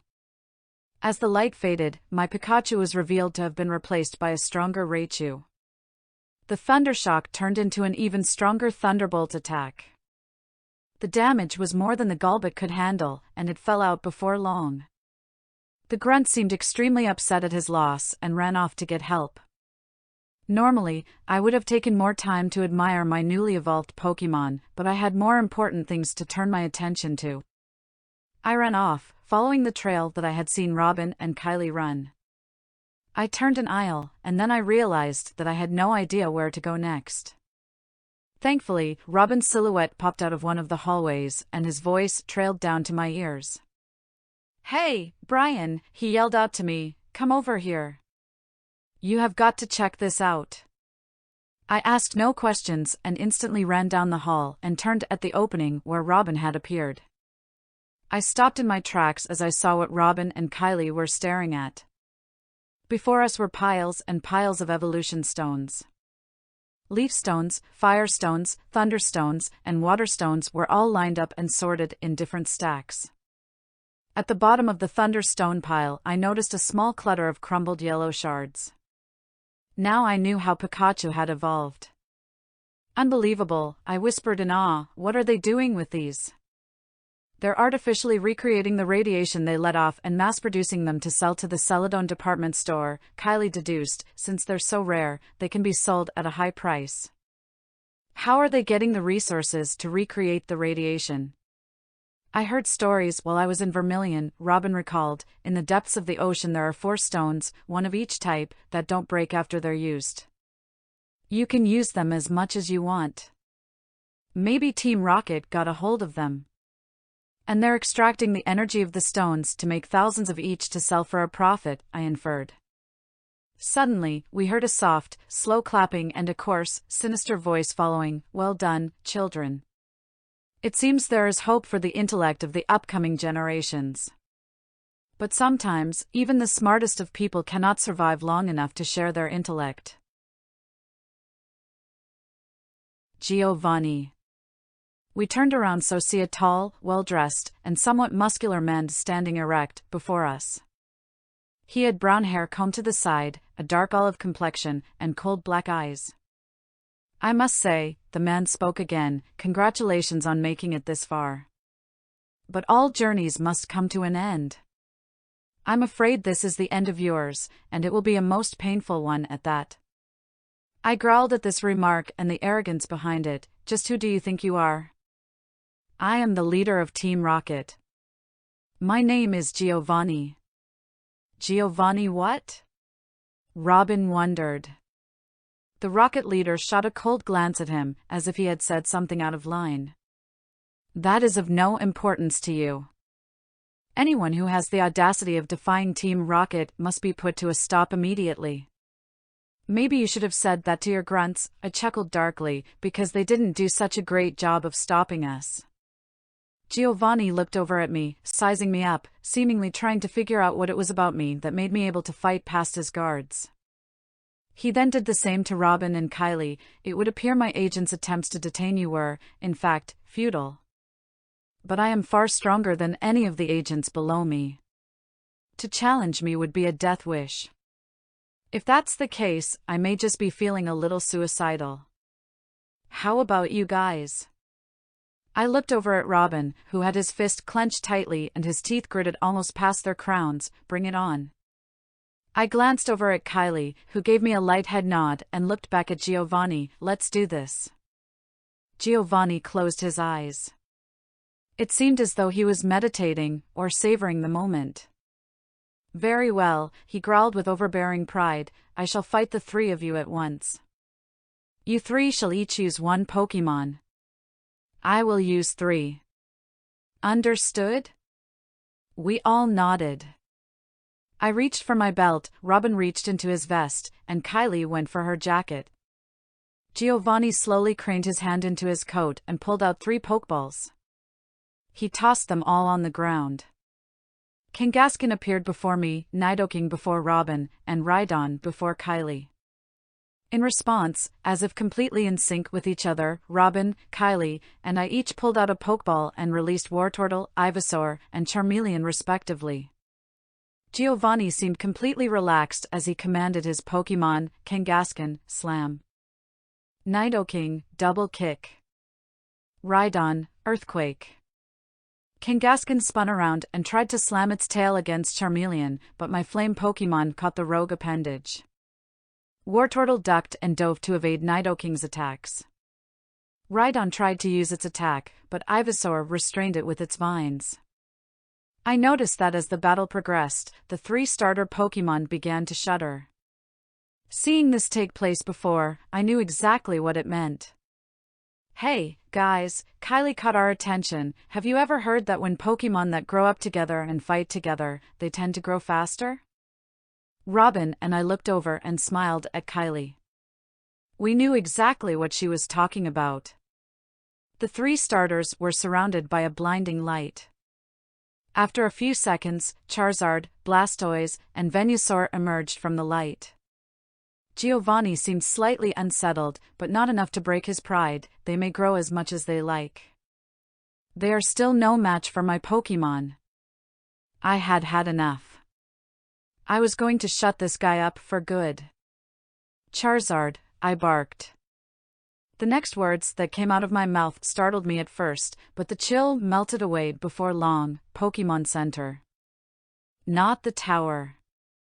Charizard smiled at me as if he knew exactly what I meant and charged at Kangaskhan. Blastoise took out Nidoking with only 3 attacks. Venusaur brought Rhydon to its knees with a single Razor Leaf attack. Charizard and Kangaskhan were the only ones still fighting. That is, Charizard was fighting. Kangaskhan tried to retaliate but could never find an opportunity to land a hit. Finally, Kangaskhan gave way. It stumbled back and fell out. Robin, Kylie, and I stared for a moment at the unconscious parent Pokémon, then at Giovanni, his dark olive face now pale with apprehension. Almost. Giovanni took a step back in awe of his terrible defeat. He stared at us, teeth gritted so hard that it seemed like he was trying to push them into his gums. His glare scanned past the 3 of us and locked on me. He picked up his massive hand and pointed a sausage-like finger at me. You, his voice trembled with frustration, who are you? Me? I looked at him, completely unaffected by his demand for information. That's of no importance to you. All you need to know is that I, along with my friends, have defeated you, and you will abandon this operation unless you want to meet the rest of our Pokémon. Your fighting style, the way you handle yourself. Giovanni's voice trembled more and more as he spoke. Why, it's almost as if you were. Almost as if I were who? The rocket leader regained himself. No. It can't be. You are far from being a trainer anywhere near his caliber. Whose caliber? A trainer I've faced many times in the past. I have yet to prevail against him once. He is my greatest enemy, but he also has my respect as a trainer. You are nowhere near being as strong as him. Says the guy who just got his ass kicked. A sudden outburst from Robin. Who is this guy that you keep rambling on and on about? Many trainers fear to speak his name. I do not. I simply loathe the sound of it. In that one name I remember so many times that he has put me to shame. Would this trainer, by any chance, the wheels began turning in my head, be Kira Fakir? Giovanni snapped his glare over to me again, then grinned sinisterly. I believe you've made it clear, young man, that I have overstayed my welcome. Farewell, children. I look forward to facing you all again, individually. His eyes remained fixed on me, especially you. With that, a thick cloud of smoke appeared from nowhere and filled the air to impede my eyesight. As it cleared, we realized that Giovanni had vanished. Do you really think, Kylie looked over at me, that Giovanni was comparing you to Kira? He said it himself, Robin pointed out, it's almost as if he were. What did he mean by almost? I stared coldly at the empty space in the room where Giovanni once stood, exactly what he said. I'm nowhere near as strong as him yet. But I'm gonna get there. One day. Really soon. And I'll make sure he sees the day. Erica. I was starting to think pretty highly of myself after my battle with Giovanni. Once again, I parted ways with Robin and Kylie and went straight to the Celadon gym. I stood at the doorway of the gym and waited. Usually, the leader was standing at the other end, waiting for me, but Erica, the gym leader, was nowhere to be found, and there were vines scattered all over the gym walls and floor. The lights were mostly off, giving it an eerie feel. I began walking towards the other end of the gym when all of a sudden, a vine rose from the ground and tripped me. I'm afraid that's as far as you may go, a voice came from thin air. No one is allowed to disturb Miss Erica while she meditates. A guard appeared from the darkness. I sat up at the sight of him and slowly began rising as he walked towards me. What business do you have here? The guard asked me. You are a stranger to these parts. You don't say. My sarcasm did not seem to affect the guard in the least. What do you think I'm doing here? I want to challenge Erica for the rainbow badge. I'm afraid you'll have to wait until Miss Erica has finished meditating. If you'll please give me your name, I'll be sure to let her know you wish to challenge her when she emerges.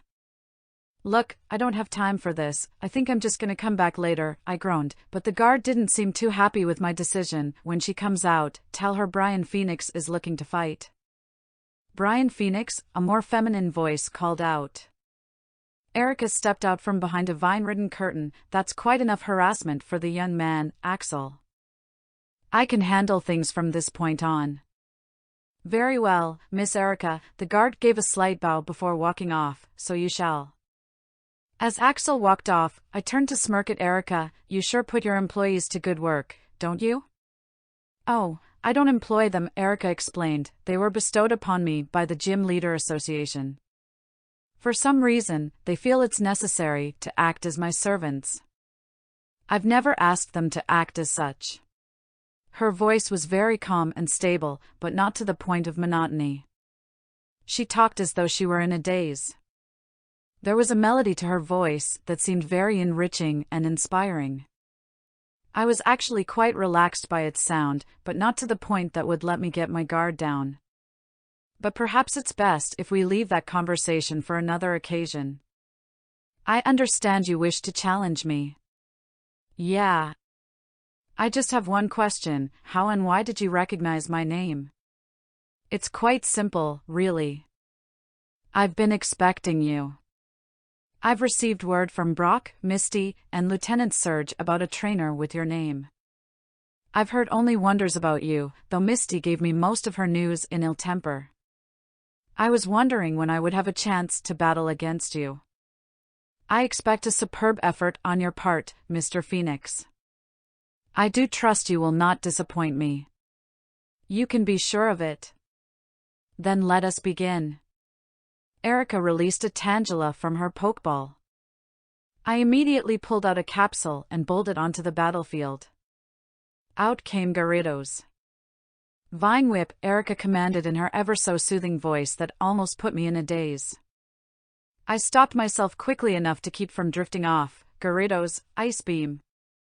Gyarados blasted Tangela with a stream of ice. Tangela was badly hurt, but not defeated. It tried to take a step toward Gyarados for its next attack, but cringed up in the process. Tangela was frozen solid. Gyarados took advantage of this opportunity to charge at Tangela with a tackle attack. It slammed its massive body on the small vine Pokémon. We did not need Gyarados to slither off of its opponent to know who won that round. Well done, Brian, Erica bowed at me. Her gentility astonished me still. It seemed as if nothing could possibly provoke her. We shall move on to round 2. Go, Vileplume. I returned Gyarados to his Pokeball. I thought for a second. Charizard was probably my best bet against the rest of Erica's Pokémon, but I did not want to reveal my strongest gun too early in the game. Furthermore, the Celadon gym rules stated that Pokémon could not be used in more than one round of a battle. Then I remembered that Vileplume was a secondary poison type. Go, Haunter! I grinned at my thought processing and was confident of the outcome of this round. A ghost type against a grass type? Erica had a puzzled but untroubled look on her face. What a peculiar matchup. You see a ghost type against a grass type, I smirked, but I see something much more useful. Haunter, use hypnosis. Ah, a sleep-inducing technique. Quite wise on your part. It doesn't end there. I watched intently as Vileplume dozed off into a deep sleep. Haunter. Dream Eater. Erika's eyes widened as Haunter's ghostly hand grabbed hold of the flower Pokémon's head and began to drain its energy. Vileplume suffered greatly as it slowly lost consciousness and conceded defeat to Haunter. Interesting, Erika observed. I was busy focusing on the primary matchup of the two Pokémon. You used an alternative move that provided great damage against Vileplume's secondary type. Exceptional. This did not feel like a gym battle anymore. It felt like every move I made was being evaluated and judged. It bothered me a bit, but I figured I should not mind as long as I was being judged by someone as calm and collected as Erika. The time has come for your encounter with the strongest Pokémon in my roster. Erika reached into her robe and pulled out her last Pokeball. She released the flycatcher Pokémon, Victreebel. And the time has come for your encounter, I responded, with my greatest advantage against your entire roster. Go, Charizard. Charizard popped out of its Pokeball and roared mightily at its opponent. Victreebel seemed completely unaffected. Erika was not intimidated by my fire and flying type, but she seemed impressed for some unnamed reason. Victreebel, Erika said, acid. Victreebel blasted a spurt of sludge at Charizard. I did not have to say a word to get Charizard to shoot up in the air and swoop down at its opponent. Charizard. I was ready to finish this Ember attack. Charizard disobeyed, but not on purpose. As his mouth opened to shoot out small flames, a large blast of blazing fire escaped from his breath. A flamethrower attack. Erika watched in silent disdain as her strongest Pokémon was burned to a crisp right before her eyes. As she returned Victreebel to its Pokeball, she said, "Interesting strategy, to save your greatest advantage for last. It gives an element of surprise. You are indeed as superb a trainer as the other leaders made you out to be. I bestow upon you the Rainbow Badge." Thank you, Erika, I bowed gracefully as I accepted the small emblem in the palm of my hand. I was officially halfway to the Pokémon League tournament.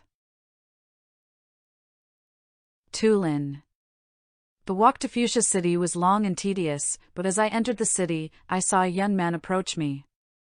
He was tall and tan.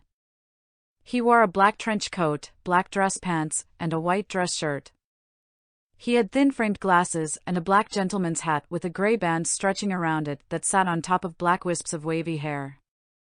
I did not put much mind to him at first, but as we crossed paths, he turned to look at me. Let me guess, he spoke in a condescending tone, his voice was gruff but calm, a gym challenger, I suppose? I turned to him, suspicious of his assumption. Yeah. What's it to you? He said nothing at first. He stifled a haughty laugh and shook his head at me. Pity, he finally responded, trainers are overestimating themselves more and more every day. It makes me wonder what kind of trainers this year's Indigo League will withhold. What the hell is that supposed to mean? I clenched my fist tightly. You must think damn highly of yourself to go around saying stuff like that. He stifled another laugh, arrogant, hot-headed, and unintuitive. I've shown no sign of my own virtues or defects, though you make yours fairly visible. You should learn to control your emotions and let things be as they are. The sooner you realize that you are no more special than the person standing next to you, the easier life will be. I never said I was a good trainer.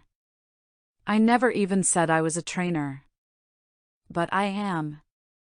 And I hope to be one of the highest caliber. In doing so, I hope to strike humility into the hearts of the arrogant. And while I may show signs of it myself, I feel that my ego will soon be justified. That's a lot of talk for someone who hasn't made a name for himself yet. How come I have no idea who you are? You talk like someone who should be talked about all over. My identity does not need to be revealed to those I do not care for. I appreciate keeping myself hidden from the masses. It keeps me from being challenged by a mediocre like you. I'll show you who's mediocre. I reached for my belt, but the unnamed trainer lunged at me and grabbed at my arm. He twisted it so I flipped in midair and landed on my back. He released just as suddenly as he grabbed me. What the hell was that? I demanded as I picked myself off the ground, dusting myself off. There's much more to life than simple Pokémon battles, the trainer responded coldly. They are not truly a test of a trainer's strength, but merely that of the Pokémon's. However, the stronger the trainer, the stronger the Pokémon. How does the trainer get stronger? Same way the Pokémon does.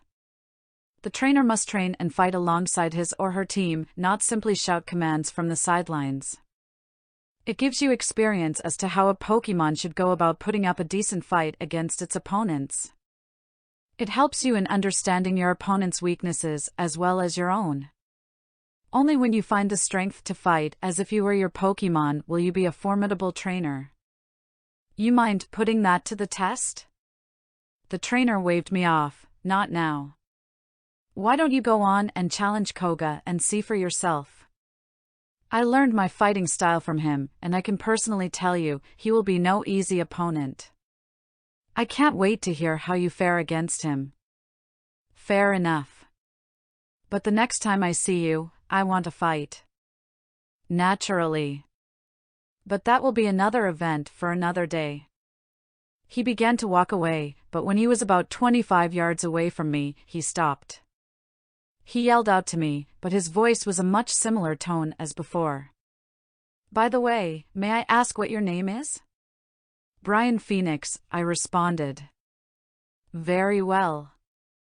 I shall be listening for your name, Phoenix.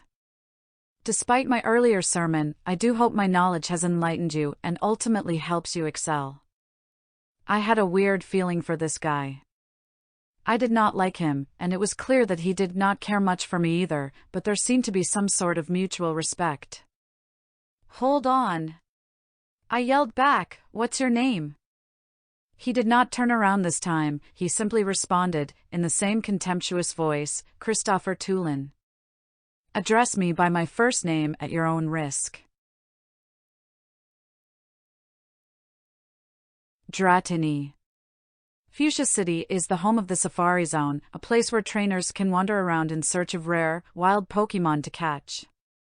Seeing as I felt I needed more Pokémon on my team, I decided to pay the zone a visit. I walked around the grasslands for what seemed like hours on end. I did not find anything that would prove useful to my team. Eventually, I came across a pond in one of the areas. I figured I did not have anything to lose, so I pulled out a rod that was given to me by a fisherman out on Route 12 and began to fish. Before long, I felt a tug on the wire and reeled the catch in. To my surprise, it was a Dratini. The dragon Pokémon sat there staring at me. It seemed too terrified to even move. I was extremely excited to encounter a rare Pokémon and I jumped up to try and catch it. Dratini apparently did not agree with me because at the sight of me rising up and reaching for my belt, it jumped up and dove back into the water. I was startled by the fleeing Dratini, but as it crossed the surface, I ran after it, diving into the pond. I would be damned if I let this catch get away from me so easily. I swam vigorously after the small, serpent-like Pokémon and grabbed at its tail. Dratini cringed as I held a tight grip on it and then began straining. Suddenly, I felt several electric currents jolt through my body. I was confused at first, but then it hit me. Dratini had used Thunder Wave. I quickly reached for a Pokeball from my belt, but it was too late. I could feel my arms going numb. Then my trunk, then my legs, and finally my head. I was treading water now, and I could not make a move. I could feel my heart trying to rip out of my chest every time I tried to gasp for a breath. I watched in horror as Dratini slipped away effortlessly into the crystal blue waters, which slowly faded to black. I felt a loud slam on my gut that had me coughing and hacking and gasping for air. As I sat up, I felt something come up my throat as I coughed. I leaned to the side and spat up all the water that had gotten into my lungs. I looked over to see Gyarados towering over me. Gyarados, I thought. I grabbed his Pokeball when I felt Dratini attack me. Was it able to break out of its Pokeball to save me? Then, as if to answer my question, Gyarados coiled itself around me and rested its head on its body. Thanks, buddy. I patted my atrocious Pokémon gently. That's twice you've saved my skin. It's too bad we couldn't catch that Dratini, though. Gyarados picked its head up at this comment, then it uncoiled itself and reached to its side to pick up my Pokeball belt, which I had not realized I had been missing. It slid my belt down to its tail and handed it to me, looking at me intently, suggesting there was something different about the belt. I looked closely, and I soon realized that there was a Pokeball in the 5th slot of the belt, meaning I had a 5th Pokémon on my team. I pulled the ball from my belt and opened it. The look on my face went from curiosity to astonishment when I saw Dratini pop out of the Pokeball. Dratini shuddered, as if it was just getting over the shock of having been imprisoned in the Pokeball. It looked over at Gyarados and quickly coiled itself up, as if to hide from my loyal partner. My astonishment quickly turned into extreme complacency as a million questions that remained unanswered began swirling around in my head. I had not the slightest clue how Gyarados did it, but it managed to catch Dratini for me. Janine. As I had done with Ghastly, I made sure Dratini was willing to join me on my journey. Once it said yes, the training began.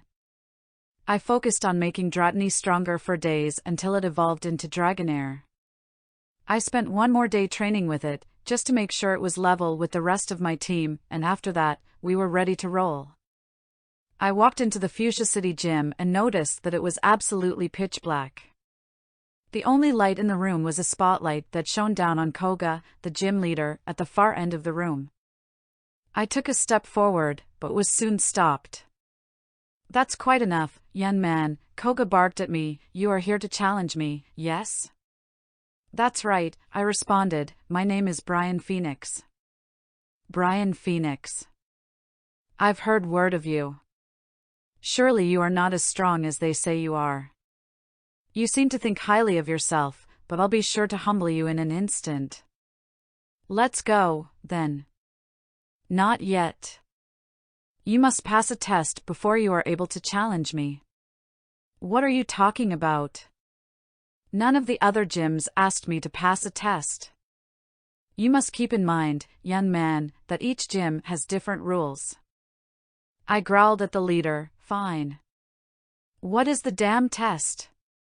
You must fight my daughter, Janine. Just as Koga said this, a young girl swooped down from the shadows. She bore a striking resemblance to Koga. She glared at me from over her shoulder.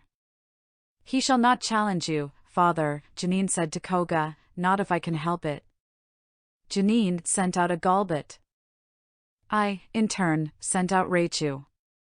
Golbat seemed unsettled about going up against an electric type, but Janine seemed indifferent. Golbat! Use double team! Janine yelled. Golbat began to pop up everywhere on the battlefield.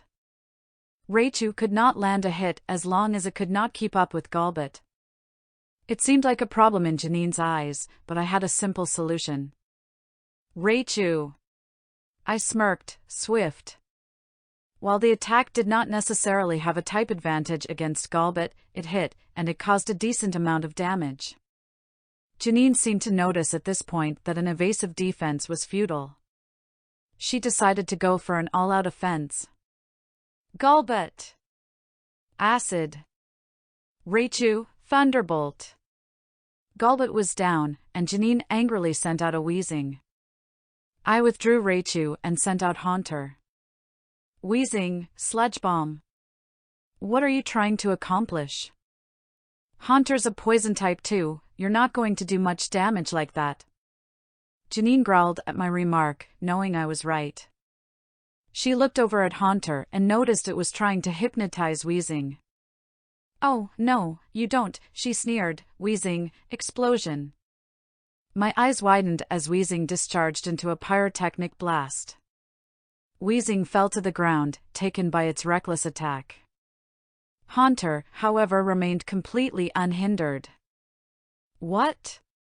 Janine was furious. How is this possible?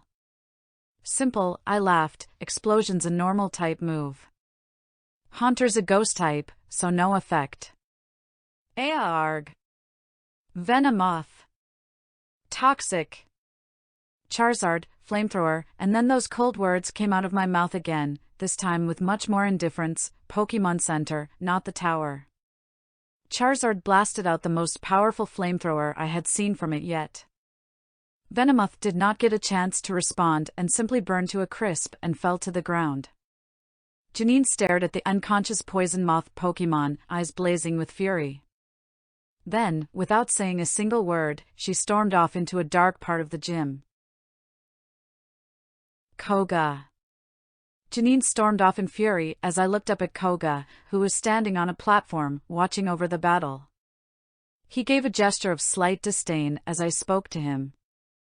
All right, then. I stood erect. I did what you said. I defeated your daughter. Now come down here and face me. Koga grunted to himself and finally spoke, very well. He jumped from the elevated platform and landed on the battlefield.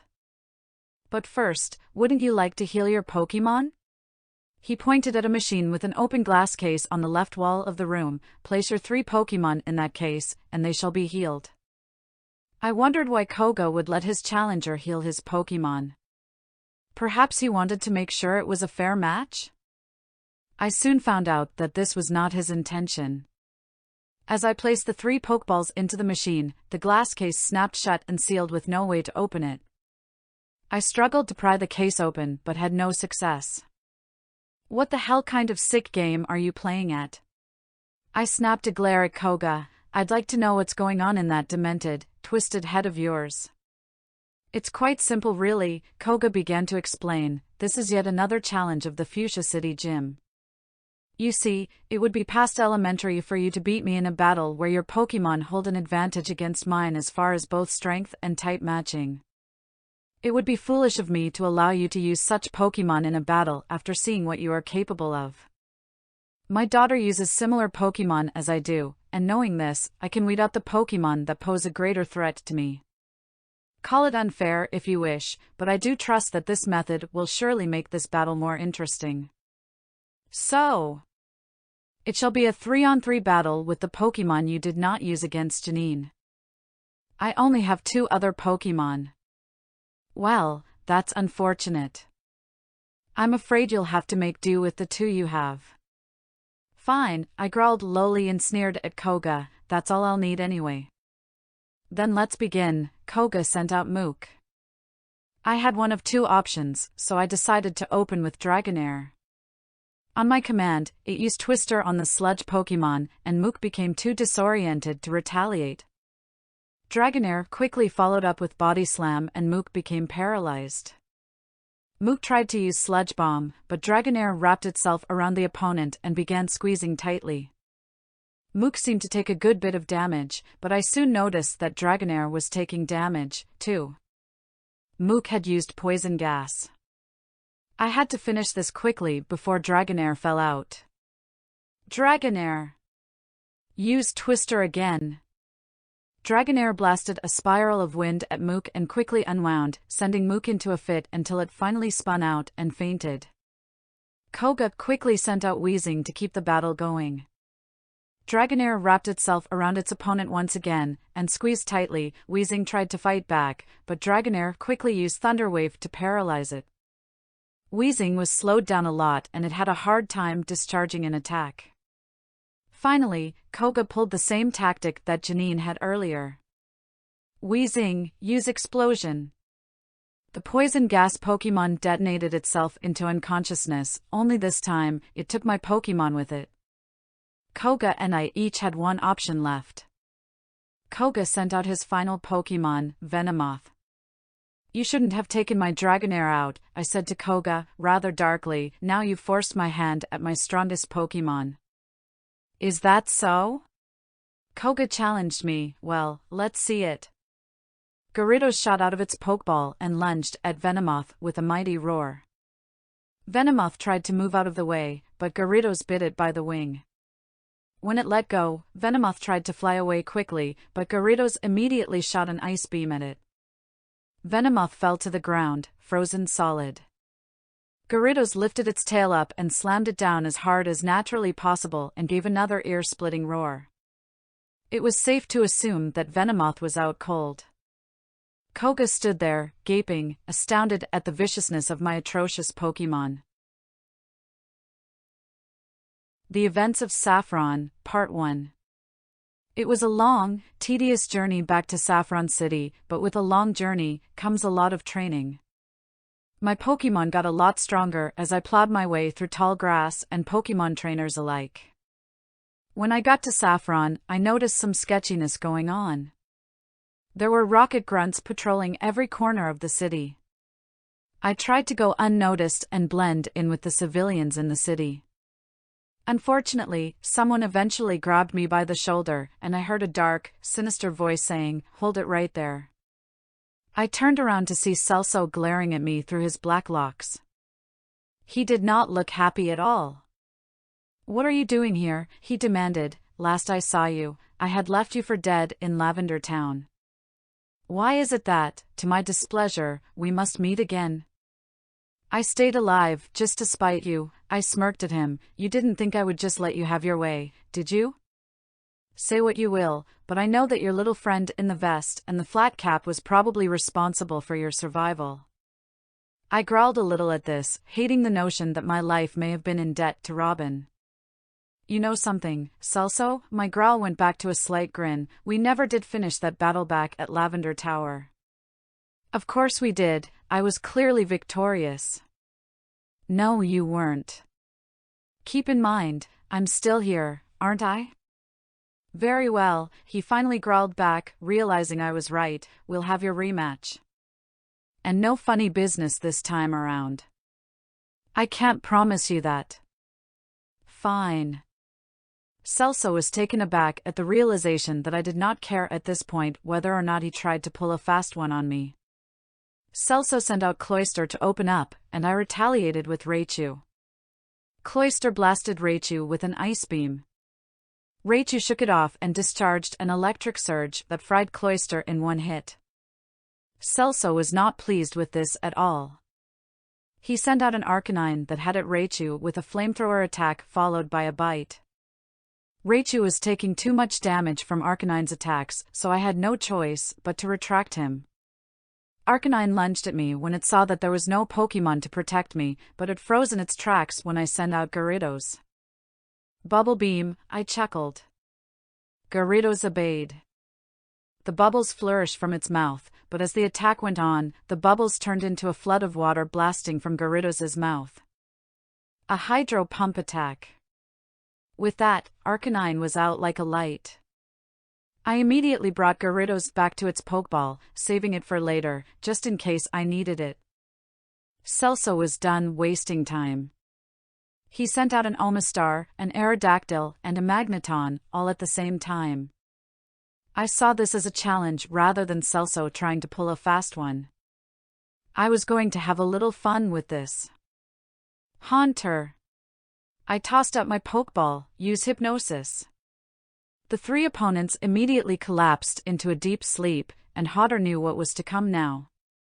An essence from all three Pokémon was emitted and absorbed into Haunter's body. It did not take long for the three to perish. Celso was extremely frustrated, but a sinister smile soon stretched across the face. "Well, I've an old friend of yours who's looking forward to seeing you again." He sent out Venomoth. I glared at the homicidal foe and gave a similar smile. "Well, I've got an old friend of yours that's been dying to face you again. He's grown a little since last time." I flicked my Pokeball out and Charizard busted out and roared viciously at Venomoth. "You know the drill," I growled at Charizard. "Pokémon Center, not the tower." I stopped to think about what I said, then I corrected myself. "Actually, you know what? Send him to the tower. I don't care at this point." Charizard seemed somewhat disturbed by this, but I had not noticed at the time. Charizard blasted its flamethrower attack and Venomoth went down, literally, in flames. Celso's eyes flamed brighter than his Venomoth as he returned it to its Pokeball, and he immediately shot his white-hot glare at me. The Events of Saffron, Part 2. Celso was infuriated out of his senses, and all of a sudden, I saw him press his finger to his ear. He stood there for a moment before finally falling to his knees and grumbling, "No. It can't be. It's not possible." Then he glared up at me again and pointed at me, "You. I won't forget this. You'll regret this terribly, I'll make sure of it." I only half heard what he said, because I heard footsteps walking behind me. I turned around, but I did not see anything. I stood there for a moment, waiting to see if I could find what had made the sound. Soon, I heard louder footsteps, closer to me. They came from behind me once again, the place where I had left Celso. The steps were moving faster, and I turned around to see Celso running toward me, frantically, with a dagger in his hand. I tried to reach for a pokeball, but it was too late. Celso was only a few feet away from me, and he lunged at me. I froze for a moment until I realized that Celso had stopped moving as well, only inches away from me. The expression on his face had gone from fury to shock in an instant. He began rising slowly into the air, and then I noticed it. There was a large, green vine wrapped around Celso, binded tightly at his stomach, and it seemed to get tighter, squeezing all the air out of him. Celso slowly began to lose consciousness, and the vine led him down slowly.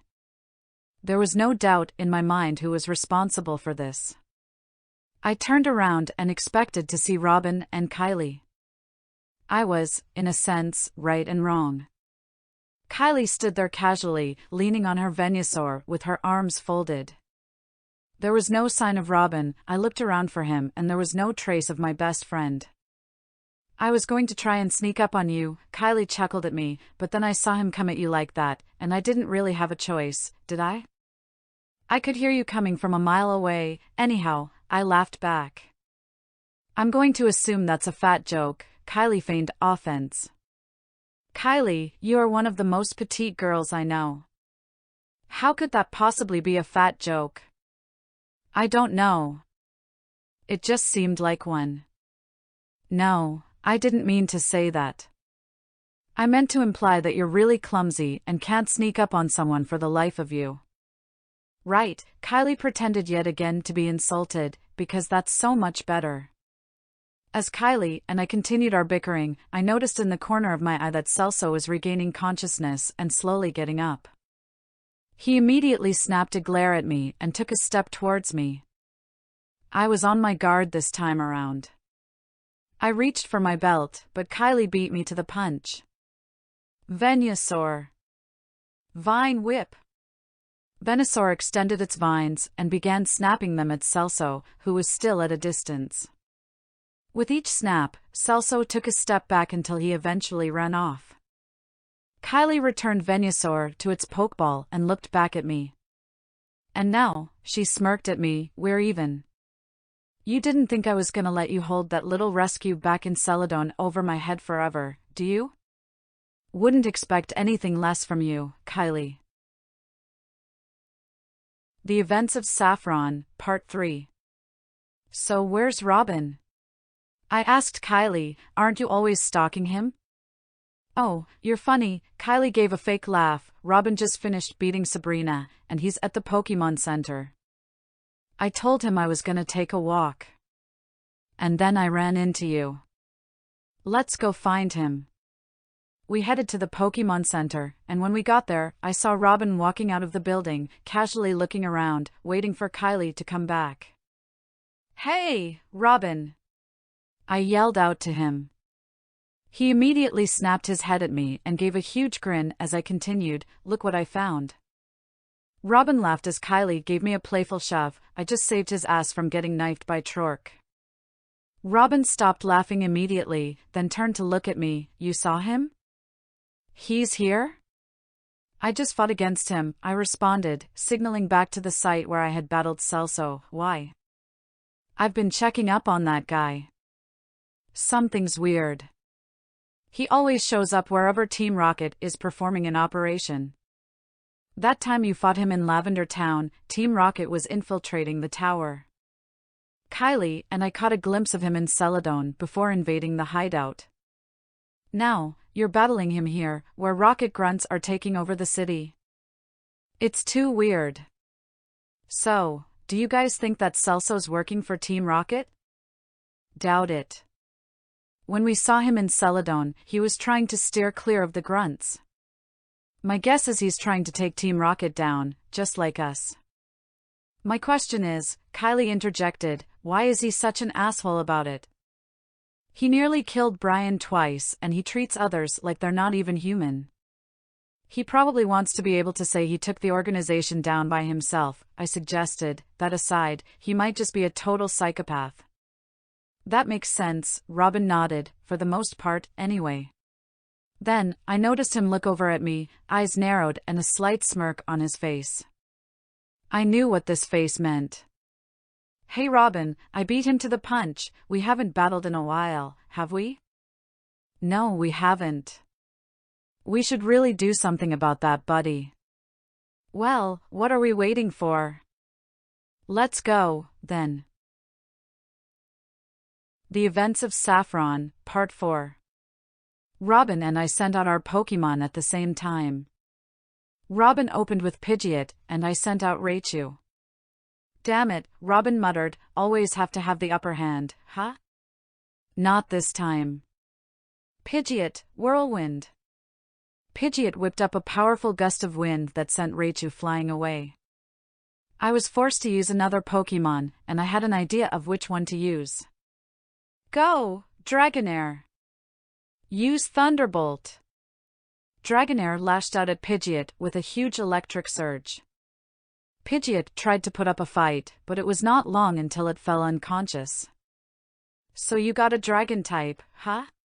Robin growled at me. Well, I have a way of dealing with that. Go, Blastoise! Did you not just see what my Dragonair can do?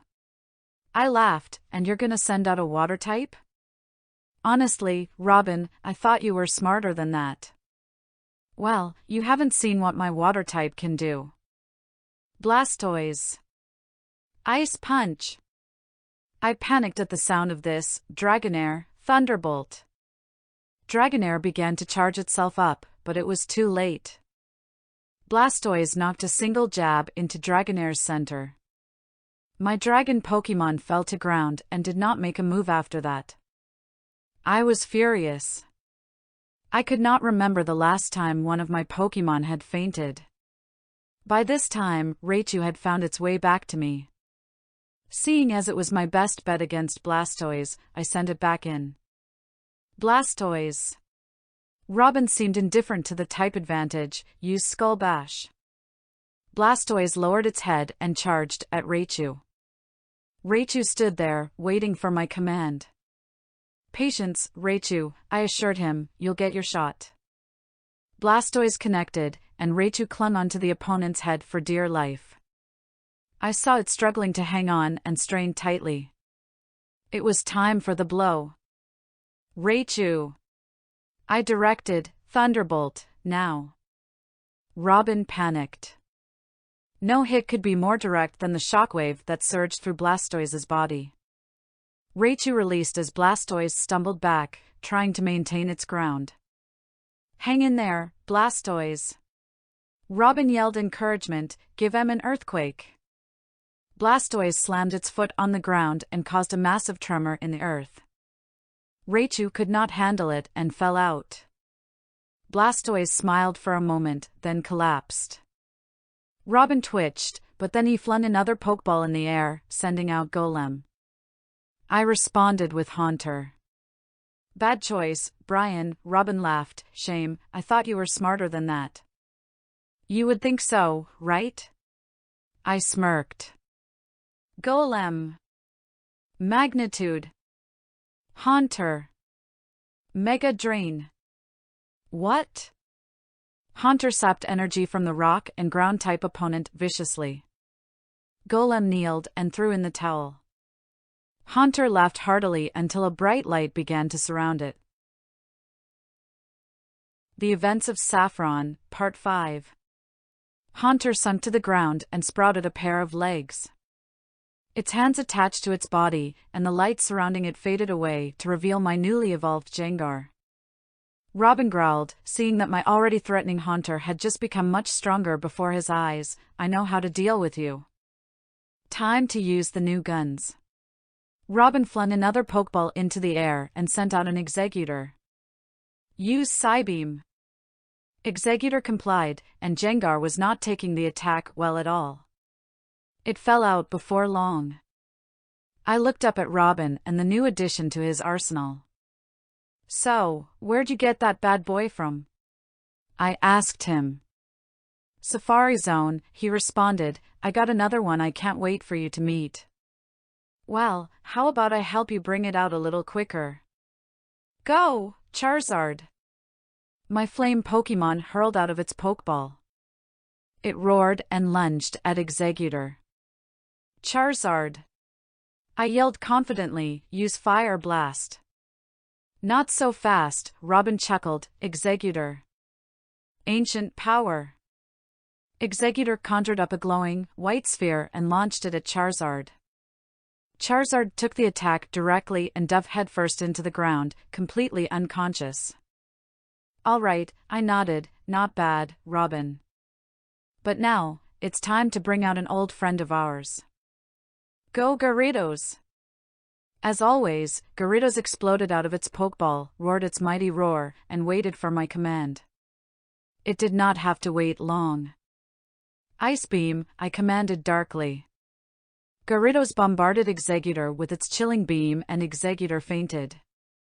Robin, to my surprise, did not seem at all upset. Nice one, Brian, Robin chuckled. I sensed some sinistry in his laugh that seemed quite uncharacteristic of him, but I've finally got an answer for that demon of yours. Go! Electrode! Electrode emerged. It looked up at my Gyarados, and its wide grin stretched out even more. Thunderbolt, Robin growled, almost in a whisper. In compliance, Electrode summoned up an electrical surge and sent it crashing at Gyarados. Gyarados squirmed and roared in pain until finally crashing to the ground and refusing to move anymore. I could not bear to watch. My eyes watered, my heart pounded, and my throat knotted as I witnessed the worst. My last and strongest Pokémon, my beloved Gyarados, had fallen. The Events of Saffron, Part 6. I fell to my knees as Gyarados returned to its Pokeball. It was all over. I had lost. For the first time ever, Robin had gotten the best of me. The victor cackled giddily at his success. Tough break, Brian, he began to say. The next few words that came out of his mouth stung like a bead rail's twine needle attack, and here I thought you were working all this time to get stronger. You'll have to do way better than that if you plan on beating me in the Pokémon League. At this rate, you'll never find Letta. I think I would call it quits if I were you.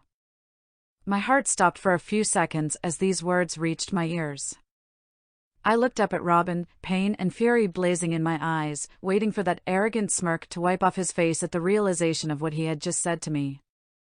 But it never did. That smile stayed glued firmly to his face and clearly had no intention of going away. It was at this point that I realized that Robin was no longer my friend. He was my rival. He was my competition. He was my enemy. I got up slowly, my glare still fixed on him, my eyes still holding back tears. You'll pay for this, Minera, my voice trembled. You're going to look back on this battle and wish that you had lost. I'll make damn sure of it. Oh, I'm terrified, Robin mocked me. You're not a threat to me anymore, Brian. I've finally caught up to you. In fact, I've surpassed you. And I'm gonna make sure you never pass me up again. My voice seemed to grow deeper and darker as I spoke. Your efforts will be futile. When we meet again, you will see what a trainer of my strength and determination is capable of. I will not let you win again. Expect the worst from me when that time comes, Minera, because it is exactly what you will receive. Okay, if you say so, Brian.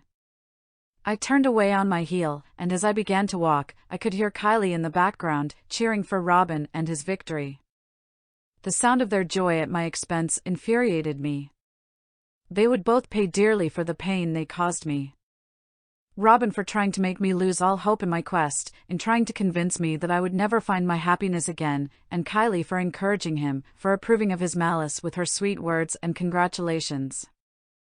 I would become unbearably powerful.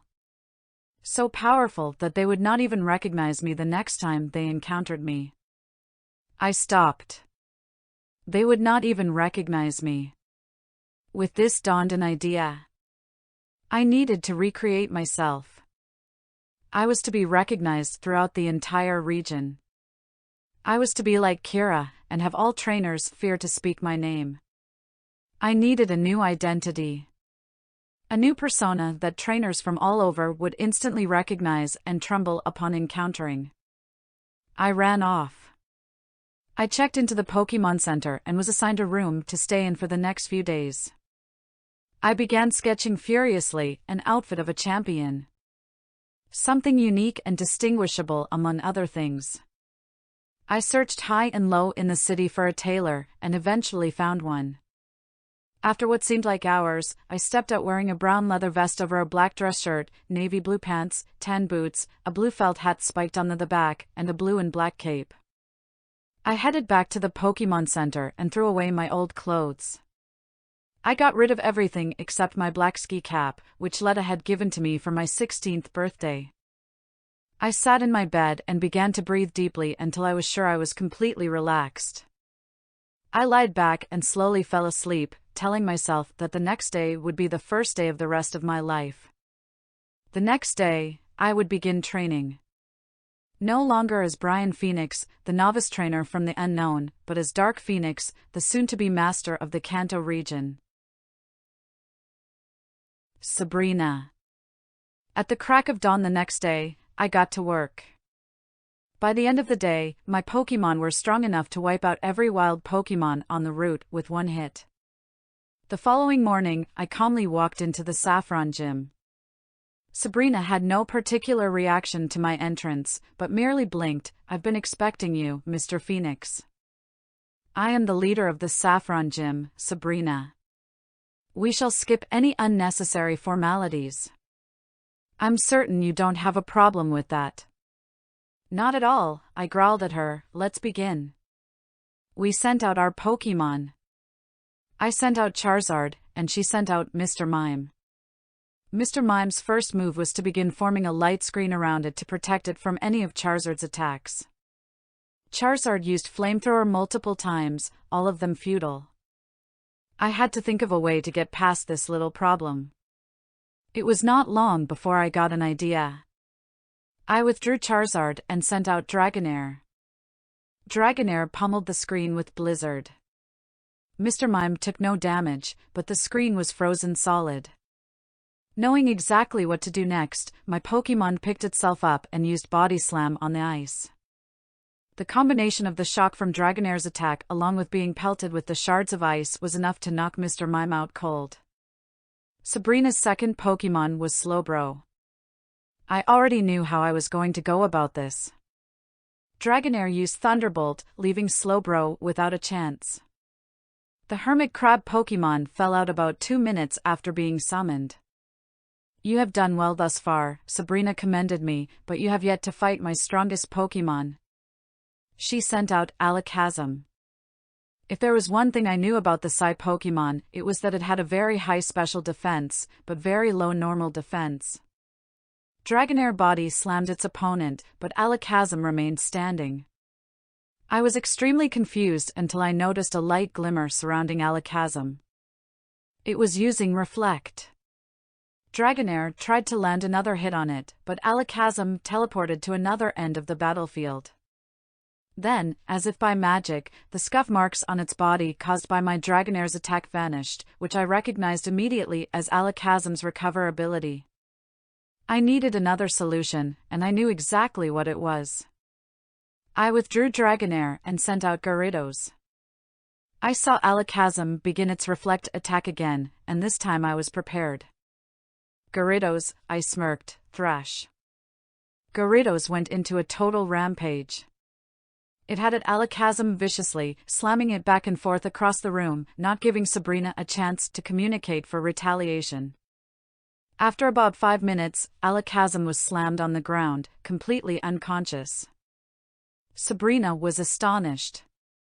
I was not sure if it was because her strongest Pokémon had fallen, or because my Gyarados had gone completely psychotic. After I returned it to its Pokeball, Sabrina walked up to me, handed me the Marsh badge, and walked away without saying a word. Dragonite. On my way back to Pallet Town, I ran into Tulin, the trainer I spoke with at the entrance of Fuchsia. He had a stern look on his face. "Greetings, Phoenix," Tulin tipped his hat at me. "I hardly recognized you with this new attire you've donned." "What are you doing here, Tulin?" I looked up at him with slight apathy in my eyes. "I'm headed to Pallet Town. I understand from there is the quickest route to Cinnabar Island. I've received this fossil from a scientist in Pewter City, and I'm headed there to resurrect whatever Pokémon it may withhold. Who knows? It may make a valuable addition to my team. That reminds me, we still haven't had our battle. Do you honestly think you have what it takes to defeat me?" "Of course I do. But if you're so concerned about my own shortcomings, how about this? A one-on-one battle. No substitutions, no items, and no commands. Just 2 Pokémon to brawl it out and see which can defeat the other independently. This is an interesting offer. Trusting your Pokémon can fight without having to take a single command from you. Having the confidence that it will have enough strength and intelligence to find the enemy's weak points on its own. Either you are a better trainer than I expected, or you're just as foolish as I expected. I accept this challenge." Tulin turned to his side, pulled a ball from his belt, and dropped it beside him. A dugong emerged, squirming to get into a stable position. I flicked my Pokeball out in front of me. Dragonair towered out of the Pokeball. At the sight of its opponent, Dugong immediately rolled over to get a decent lock on Dragonair and shot an Aurora Beam. It seemed hopeless, but as the attack was about to hit Dragonair, it vanished to another area outside of Dugong's reach. Dragonair had used agility to evade the attack. Dragonair shot a thunderbolt at Dugong, but it rolled out of the way just in time. Dugong shot another Aurora Beam at Dragonair, and my Pokémon leapt in the air and out of the range of attack. Just then, I noticed Dragonair being surrounded by a bright, glowing light. It sprouted legs, arms, and wings. I stared in admiration at my new Dragonite. It flew up a good bit higher. Dugong, apparently aware that Dragonite was doubly affected by ice-type attacks than it had been as a Dragonair, immediately began to scramble to get to an area where it could land a decent attack. Before it had the chance, my Dragonite dove down and slammed its entire body against the foe. Dugong spazzed and squirmed trying to move again, but it evidently could not. It was paralyzed. Dragonite flew up again. A spark began to sparkle in the antennae on Dragonite's head. I knew what was to come. Dragonite was going to finish this battle off. It lashed a thunderbolt at its opponent. Dugong flailed in pain until the attack was finished. It lay there, helpless, completely unable to retaliate anymore. Tulin reluctantly returned his sea lion Pokémon to its Pokeball and walked over to me. He stretched out his hand and spoke, "I've underestimated you, Phoenix. I hope to have a chance to battle you once again at the Pokémon League." I stared at his hand for a moment, and then looked back up at him. "Cut the crap, Tulin," I said coldly. "I don't like you, you don't like me. I just hope you don't blame that Dugong of yours when you lose to me on the plateau." With that, I walked off. I never glanced behind me, but I heard Tulin mutter something under his breath. I could not make it out, it seemed as if he was speaking a foreign language. Whatever he was saying, it did not sound pleasant. The Events of Cinnabar, Part 1. The journey to Cinnabar was yet another tedious one, but my Pokémon were fine-tuned and as powerful as ever. Any trainer that challenged me along the way would go down in one fell swoop. As I set foot on the island, the ash collected around my nose. It took me a good few minutes to adapt, but I quickly noticed a figure in the distance that I would recognize anywhere.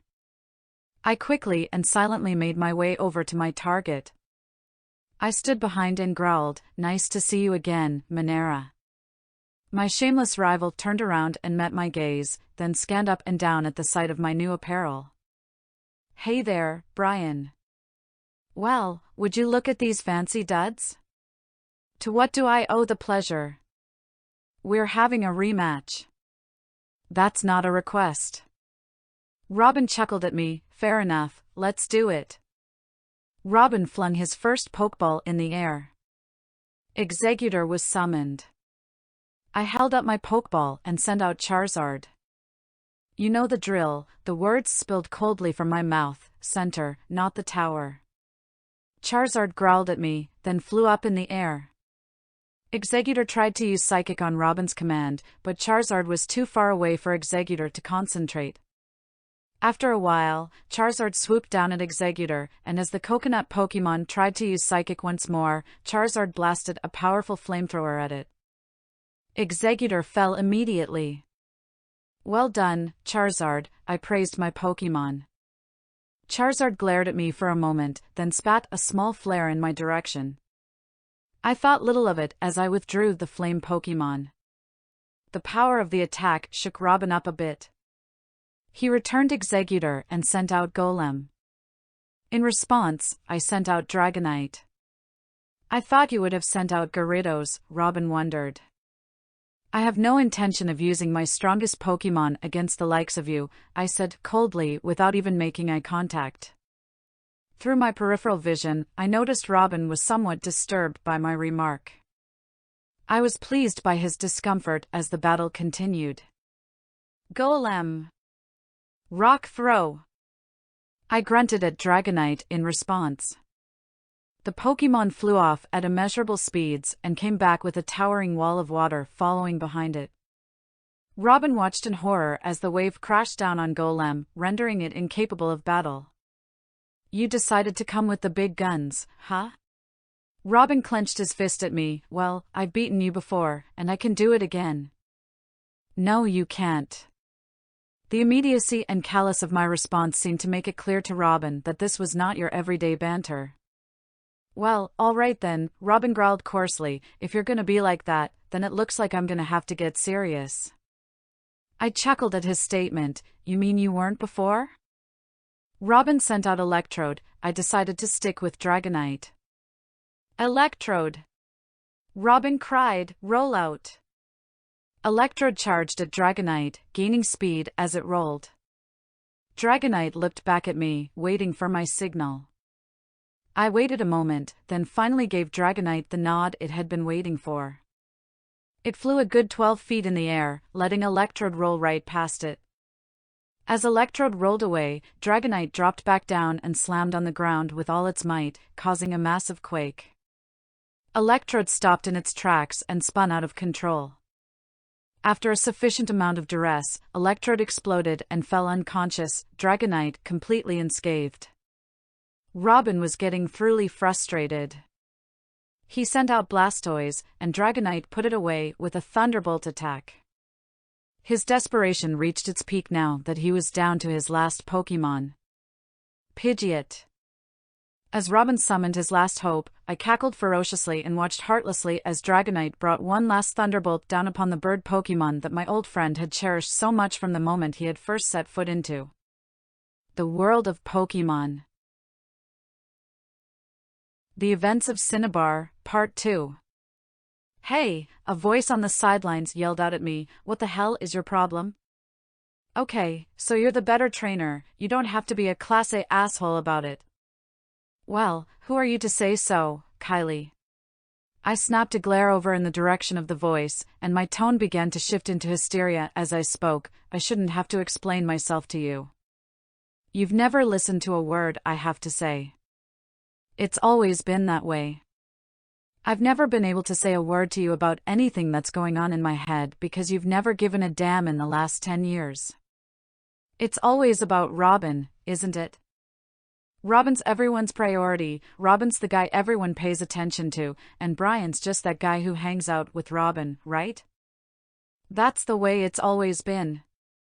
Whoa, Brian, Robin spoke up, take it easy, man.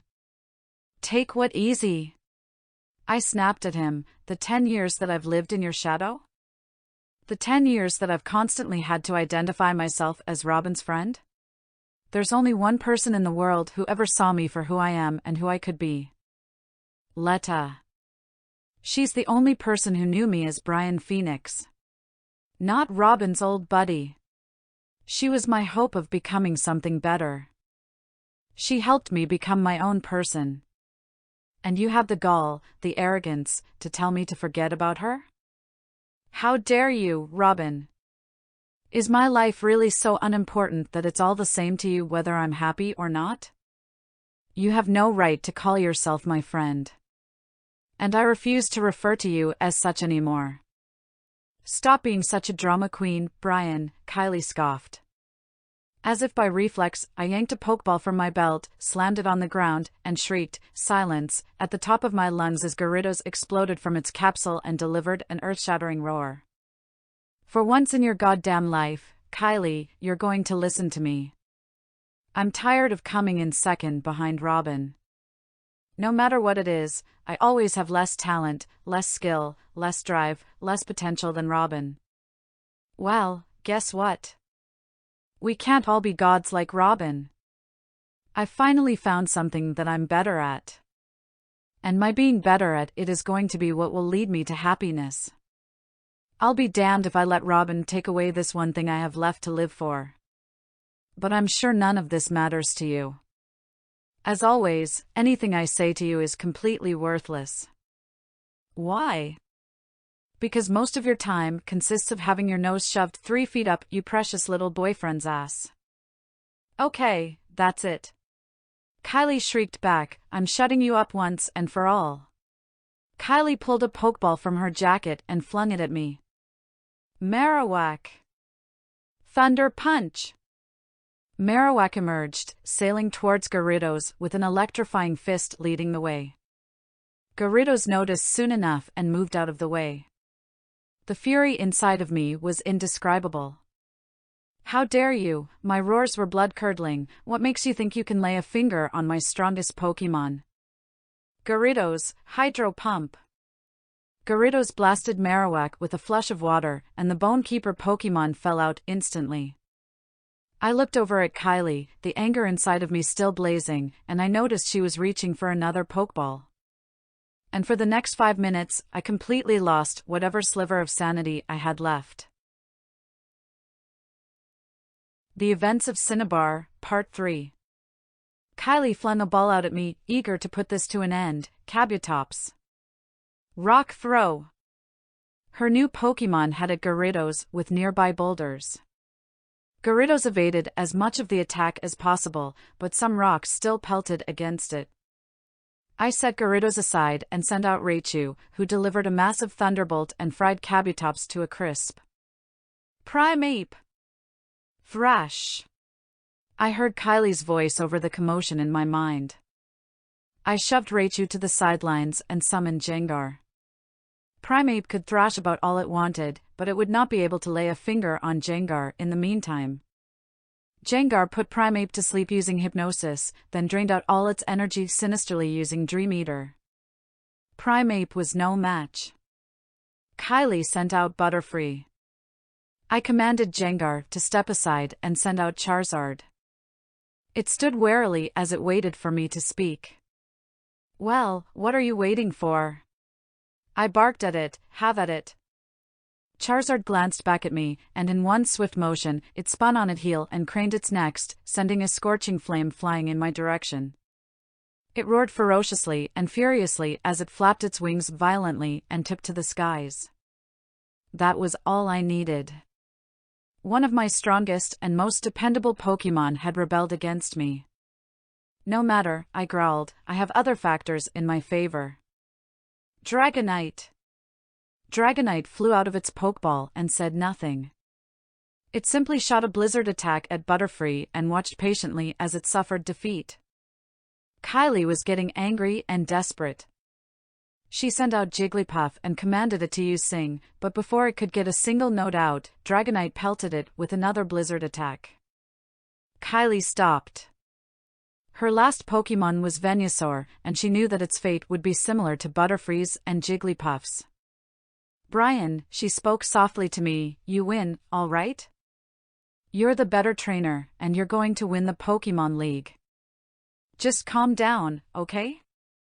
No matter what happened in the past, no matter what happens now, we're still your friends." I looked up at her, the first time I had made sincere eye contact with her since arriving at Cinnabar, and replied coarsely, "No, Kylie.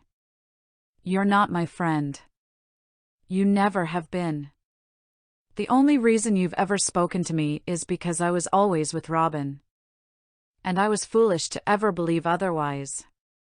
Now send out your Venusaur and accept what is due to you." Something seemed to have broken inside Kylie as her face went from desperation to pure melancholy. She reached into her jacket and dropped her final Pokeball on the ground. Venusaur was released. Dragonite rose into the air and brought down another blizzard attack. A snowstorm brewed stronger than any attack Dragonite had used prior to this moment. The thick powder became blinding and everything around me seemed to disappear. In what seemed like a distance, I could hear Robin's voice trailing through the storm. "Is this the end of it, Brian? Are we not your friends anymore?" Kylie's voice followed, colder than the blizzard itself. "Maybe you didn't hear him the first time, Robin. We never were." The Events of Cinnabar, Part 4. As the storm subsided, I saw Kylie sitting across the battlefield, sulking, hands clasped together in front of her. To my right, Robin was giving me a horrified look. "Brian," he said to me, almost in a whisper, "you've turned into a monster." I turned my head slowly to look at Robin and responded, "Well, I suppose it takes one to know one." "Wouldn't it, Robin?" "No. I'm nothing like you. This isn't the end. I won't forget this, Brian. If you really want me as your enemy, then you've got it. You'll look back on this day and wish it never happened. Sound familiar?" He stopped for a moment and regained himself. "I'm not going to stand here and let you tell me this is my fault. I'm out of here. Let's go, Kylie." Kylie got up and followed Robin as he walked away furiously. Then he turned around and glared at me, saying, "When we meet again, I will not hold back. I will crush you into the dust with every ounce of power I have. I'm pissed at you now, Brian." After Robin left, I looked around at my team and remembered something. Charizard was gone. It had rebelled against me during my battle with Kylie. I scanned the area, trying to catch a glimpse of my rogue Pokémon. "Where is Charizard?" The rest of my team shrugged as I began to look around more frantically. "Where the hell is my Charizard?" I searched high and low for my flame Pokémon throughout the island and became more and more frenzied with every step I took. Finally, I realized that there was one spot on Cinnabar Island that I had not checked, the Pokémon Mansion. I bolted to the mansion, hoping desperately that I would find my Charizard there. I looked in every nook and cranny as I walked. I climbed stairs and fell through holes, moving from floor to floor, trusting that I would succeed in finding my Pokémon. Finally, after taking a hard fall down 2 floors, I found it. It sat in the corner of a dark room, the only light coming from its flaming tail. "Charizard!" I called out to it. It looked up at me, and with little remorse got up, flailed its wings, and took off, flying right past me and up the 2 floors that I had just fallen down. I was really getting sick of the chase, so I sent out Dragonite and had it fly up the 2 floors. Charizard saw that I was following it, and tried to make a break for it again. This time, I got ahead of it. I sent out my whole team to blockade Charizard's path. They all seemed very hesitant and demotivated, being pitted against their teammate by force. I, on the other hand, had no intention of holding back. Charizard saw this and decided to level with me. It craned its neck down to make eye contact with me and planted its feet firmly on the ground. We glared at each other for a good minute until I felt something hit me. A sudden white-hot sensation hit me from behind. I yelped, both in pain and in surprise that Charizard had not attacked me first. I spun around on my heel quickly to see who would dare try to attack me, and my face went pale when I got my answer. Fakir stood there with his Charizard, arms folded and head shaking disappointedly. The Events of Cinnabar, Part 5. Kira stared blankly at me, waiting for me to make a move. I looked around at my team and noticed that they all glared at Kira enviously. "What do you think you're playing at?" I barked at the Pokémon Master. "Huh? You looking for a fight? I've been having a pretty good day, so you came to the right place. Bring it on!" Kira smirked at me and motioned for me to send out my first Pokémon. I looked back at my Charizard, who had no intention of fighting. I grunted in annoyance and sent out Gengar. Kira smirked, then looked over at his Charizard. The large flame Pokémon nodded at its master and produced a massive earthquake attack that knocked my Gengar out in about 5 seconds. I sent out Gyarados, thinking there was no way Kira's Charizard would be able to counter it.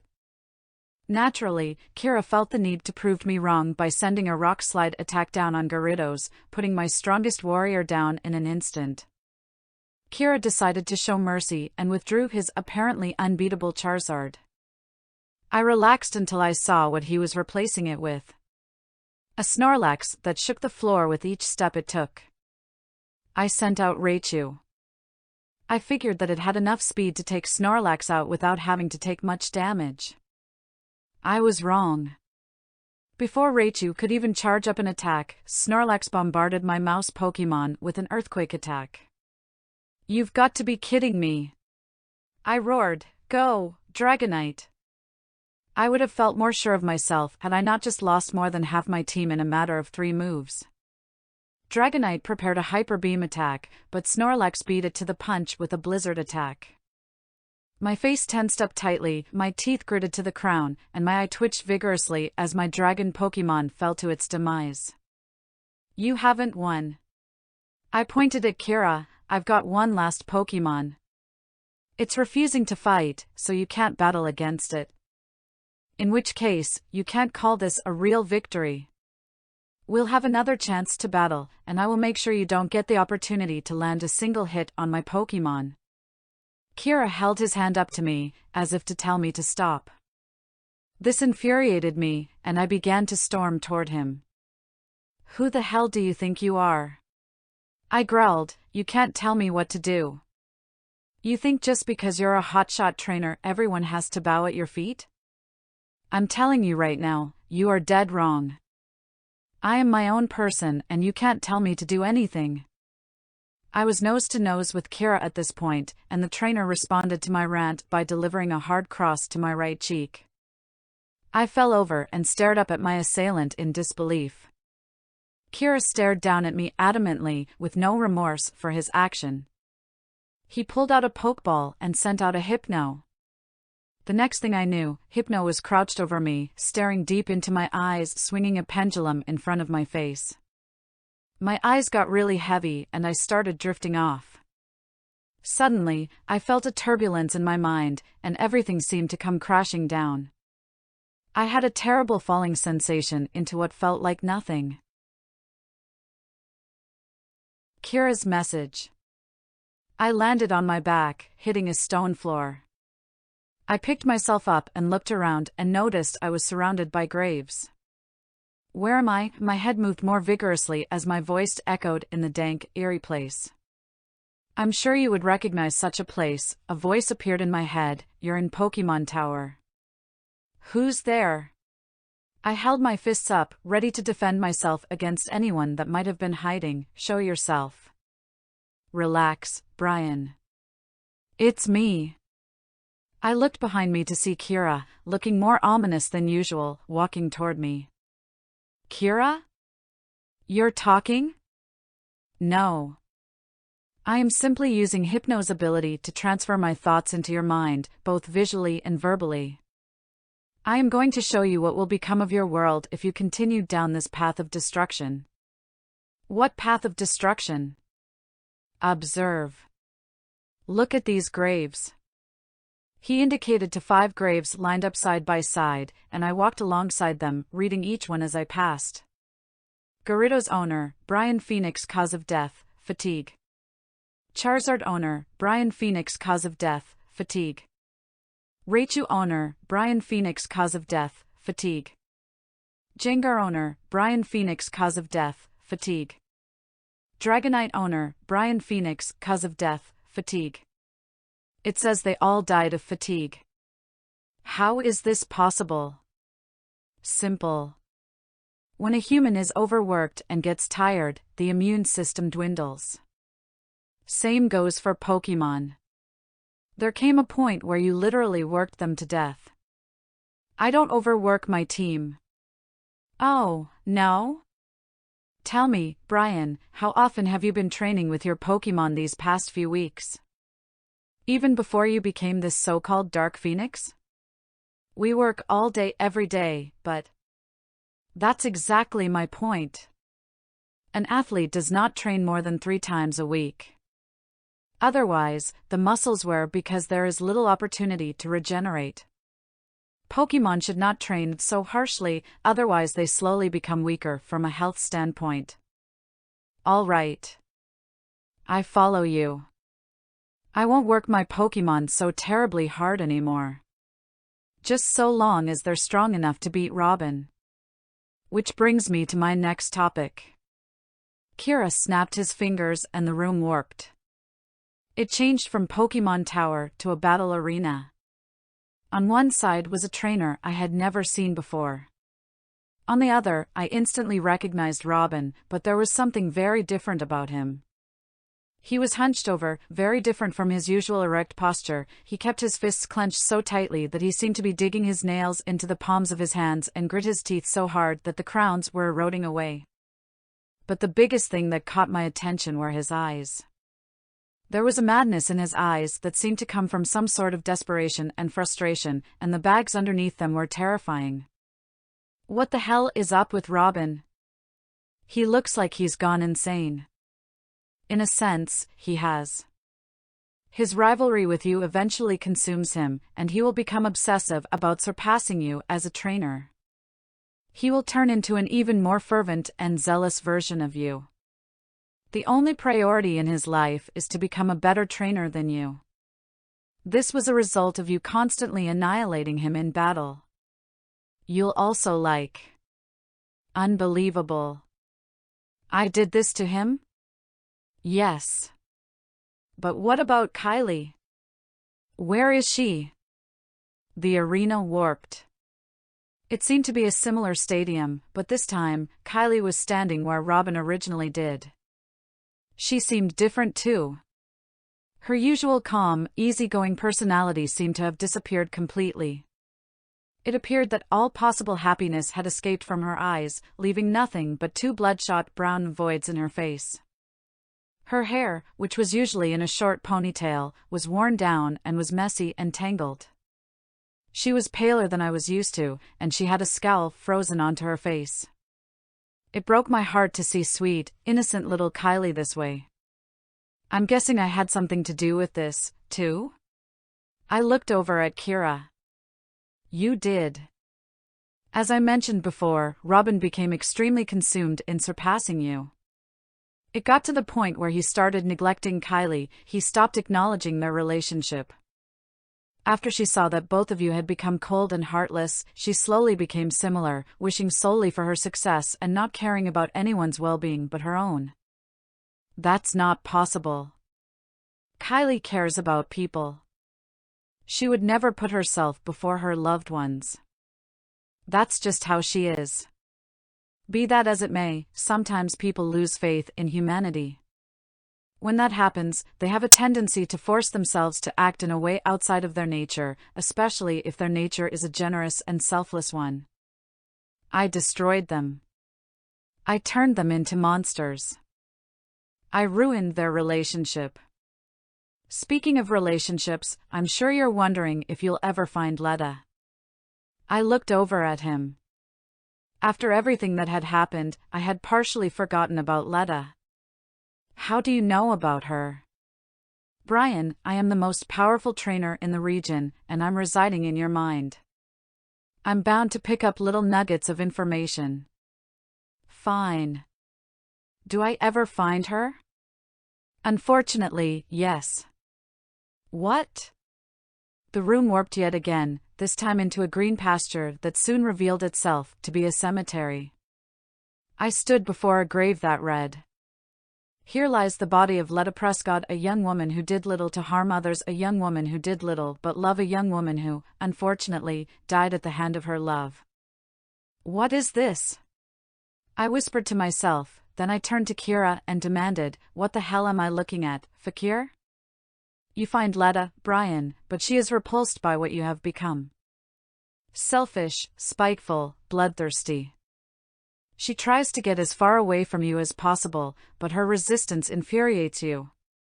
In trying to retain her, you will make her perish." No. I kill her? Unintentionally, but yes, you kill her. I had had enough. That was one piece of information I refused to believe. You're lying. I roared at Kira and charged at him. I tried to tackle him, but as I was about to come into contact with him, he vanished. I stood there, astounded as the setting warped once more and transformed into what seemed like a dark desert. I looked around and quickly noticed another gravesite.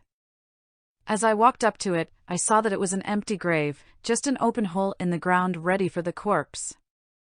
I looked across the tombstone and read, "Here lies the body of Brian Phoenix, a man who valued little more than his own self-gratification, a man who cared more about power and force than friendship and love, a man who ruined the lives of others, a man who shall hardly be missed." Ouch, I groaned, that's a little harsh for an epitaph, isn't it? There's no point in praising a man's merits, Kira's voice appeared again, if the people will always remember him as a monster. I'm a monster, the thought burned at my heart, and then a thought came to me, so, I drive all my Pokémon to an early grave, I destroy my best friends emotionally and ruin their relationship. I disgrace my girlfriend and kill her. I have no one on my side, no one who cares about me. I felt Kira's presence behind me, so I turned to look at him. The ambience and lighting made him seem more dark and ominous than ever before. I just have one question, if everyone I care about is gone, who dug this grave for me? Kira looked up at me, his eyes lifeless and his lips with no intention of moving. After waiting for me to get more and more scared, he finally walked up to me and responded, "I did." With that, Kira lunged his arm at my chest and sent me plummeting down into the grave. I screamed at the top of my lungs, falling into the bottomless pit, becoming more and more frightened as the surface where Kira stood got farther and farther away from me and eventually became nothing but blackness.